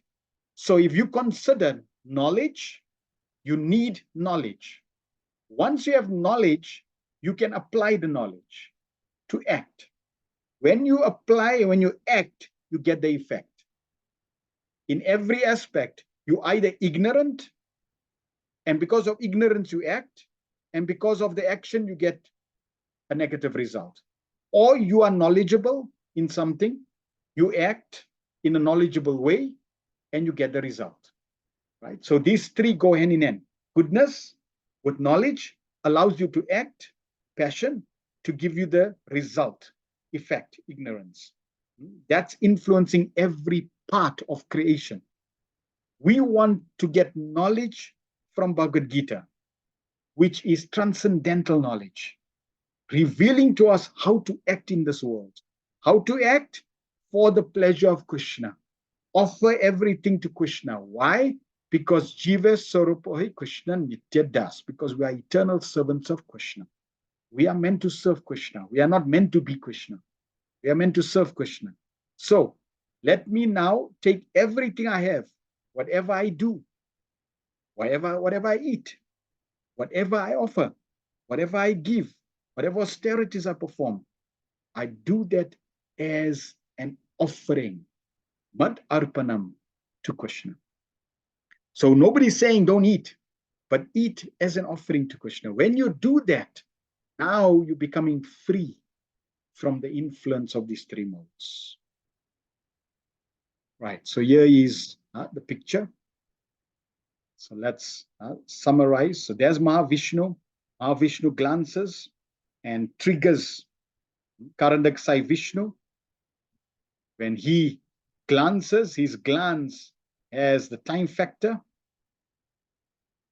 with the jivas. Remember, the living entities are in Mahavishnu's body, because from the previous cycle of destruction, everything merges back into Mahavishnu's body. So the living entities are there, and the living entities are there with their karma and their nature.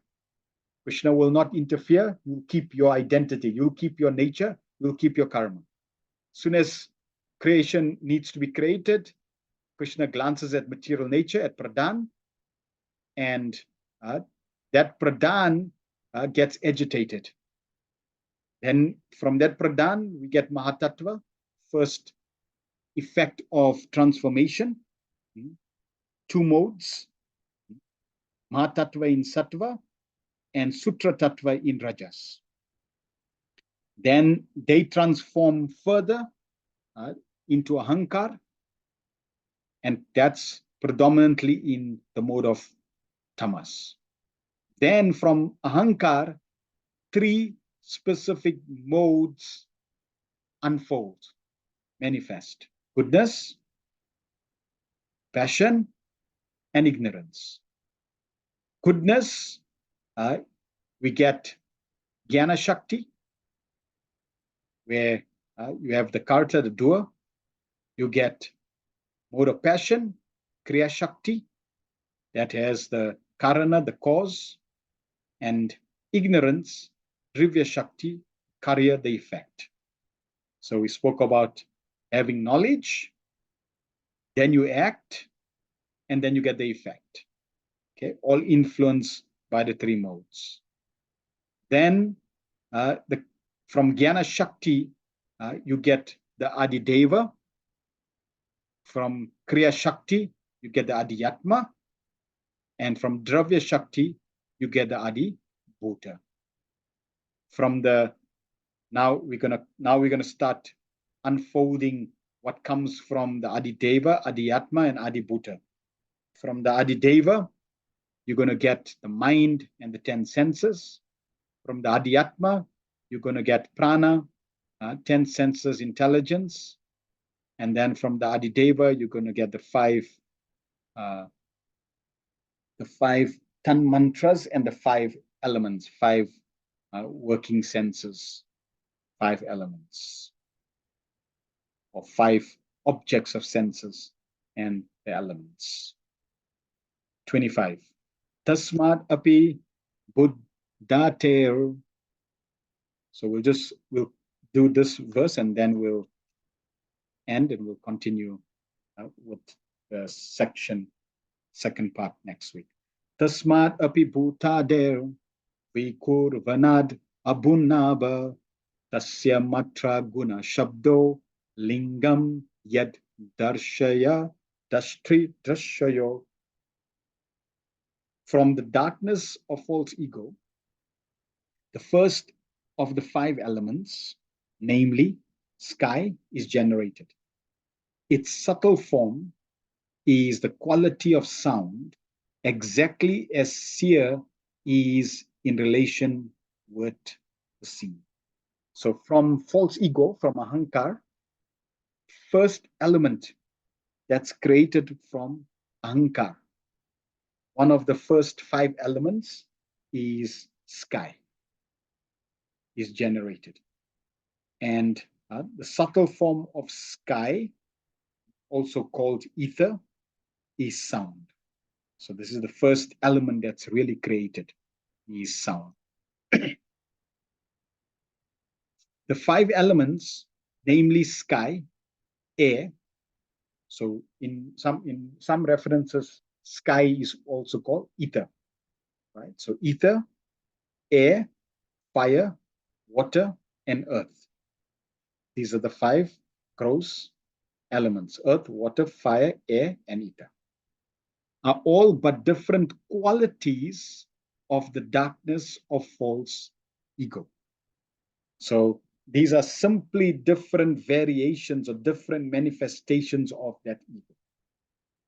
This means that the false ego, in the sum total form of Mahatattva, is generated from the marginal potency of the Lord.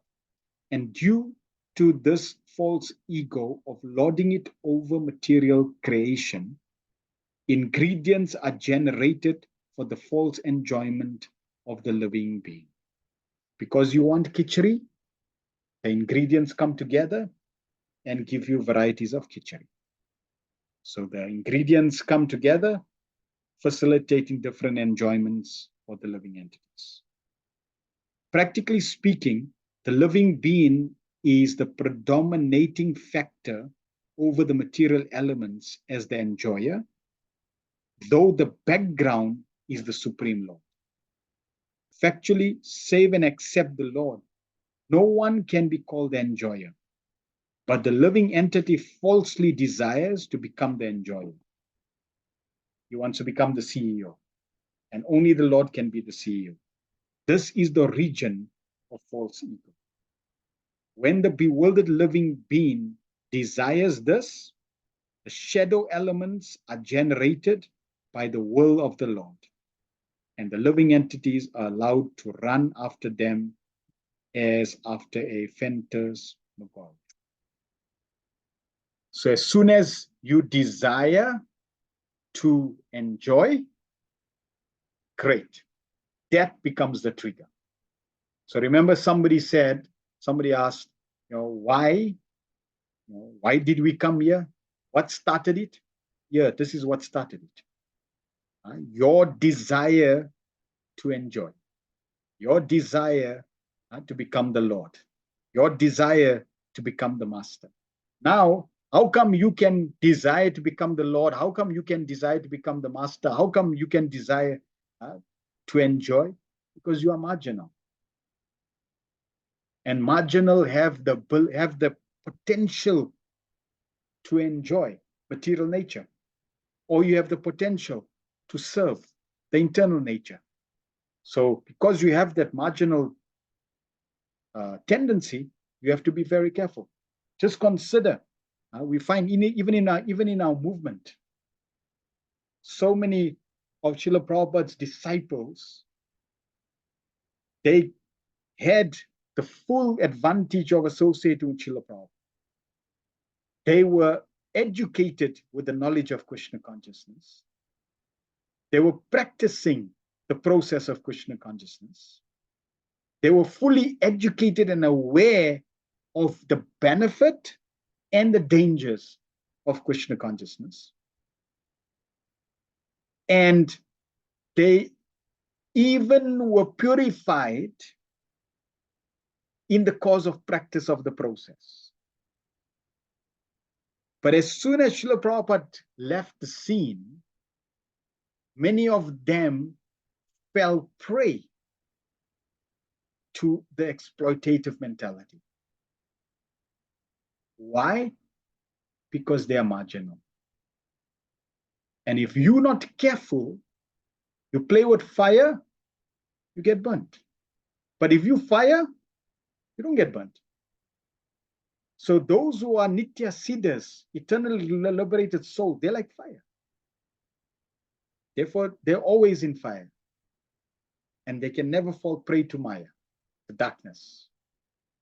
But those who are outside of fire, if you play with fire, you get burnt. So the living entity, the marginal living entity, has the ability to fall prey to Maya. And because he just has to desire, you just need to desire, and there you are. You are in the material world. So that's why we find again and again and again throughout Prabhupada's purports, he makes this point, and Krishna makes this point. Be very careful what you desire. You need to purify your desire. We need to desire only the pleasure of Krishna. So spiritual life, Krishna consciousness, is a practice, is a training. This material world is a training ground to purify our desire. What do you want? I only want to serve Krishna. What do you want? I want to offer everything to Krishna. What do you want? I want to please Krishna. We are training, we are purifying that desire. And then we are monitoring that desire by good association. We are shielding and protecting that desire by good association so that we only stay on track because we have both the potential to deviate. It is said that first the Tan mantra sound is created and then the sky.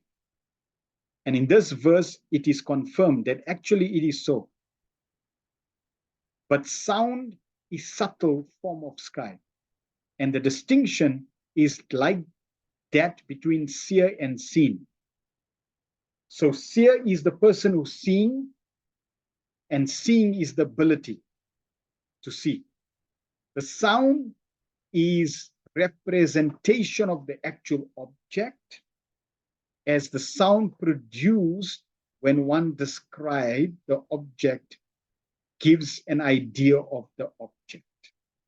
So sky is the gross manifestation, and sound is the subtle manifestation of sky. So sound is produced, and then sky is manifested. Therefore, sound is the subtle characteristic of the object.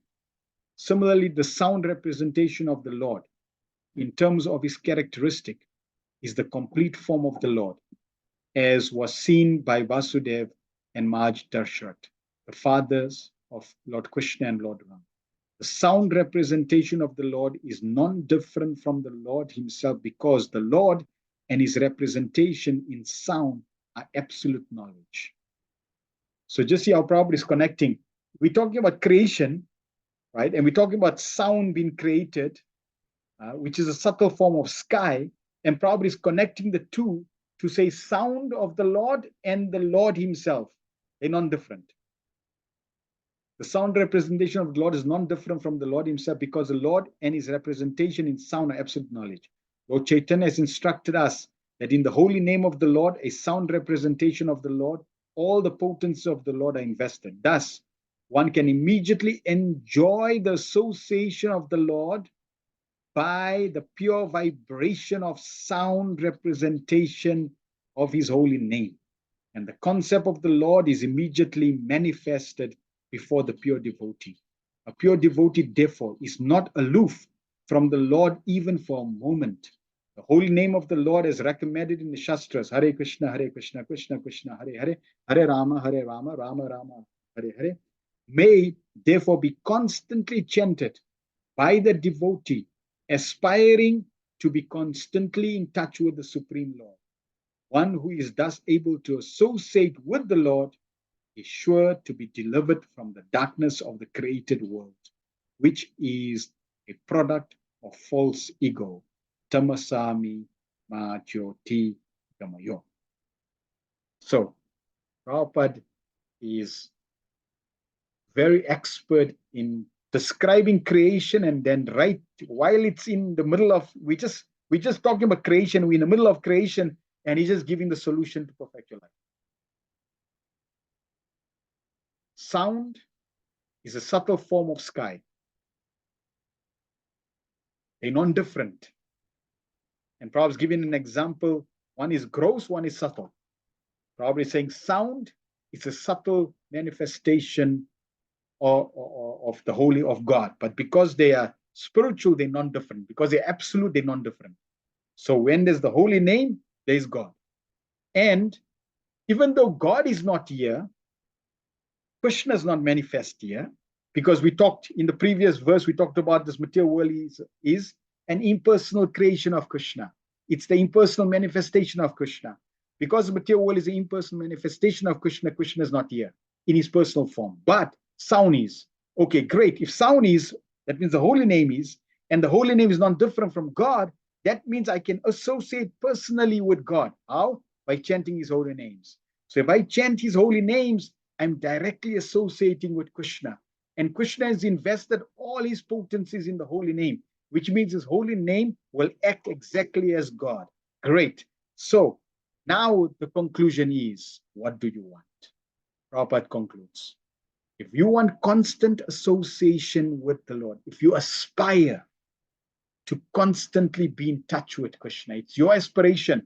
What do you really want? What's your desire? What's your aspiration? If your aspiration is to constantly associate with Lord, be in touch with him, you have that opportunity. How? Simply by constantly chanting the Hare Krishna mantra. If you constantly chant the Hare Krishna mantra, you're in constantly touch with the Supreme Lord, and that way you will never be impacted by the material energy. And in this way, you will be So this picture just concludes that verse. We have ahankar, mode of goodness, passion, ignorance, which we described. And now from the Adideva, mind and sense, 10 senses, prana, 10 senses, 5 tan mantras, and the elements. So the first element that's actually produced is sound. And that sound manifests ether. Next week, we will continue with the other forms of manifestation of air, fire, water, earth. Due to time, we will conclude. Yeah. Vantarat Srimad Bhagavatam ki jai, Srila Prabhupada ki jai, Nitai, go Pramanande, Hari Hari. So I'm going a little slow, just so that we can understand creation. Because once we understand it, once we, understand the process of creation, understand why it's created, our involvement as Prabhupada is giving the solutions, and we make it part of our knowledge base, then this becomes the foundation, and we appreciate why Krishna is creating this creation only for you, so that you can finish all your desires, learn your lesson, surrender to him, and enter into the 10th canto of Krishna's eternal pastimes. Thank you very much. Kandra Srimad Bhagavatam ki jai. Any questions or comments in relation to what we have discussed?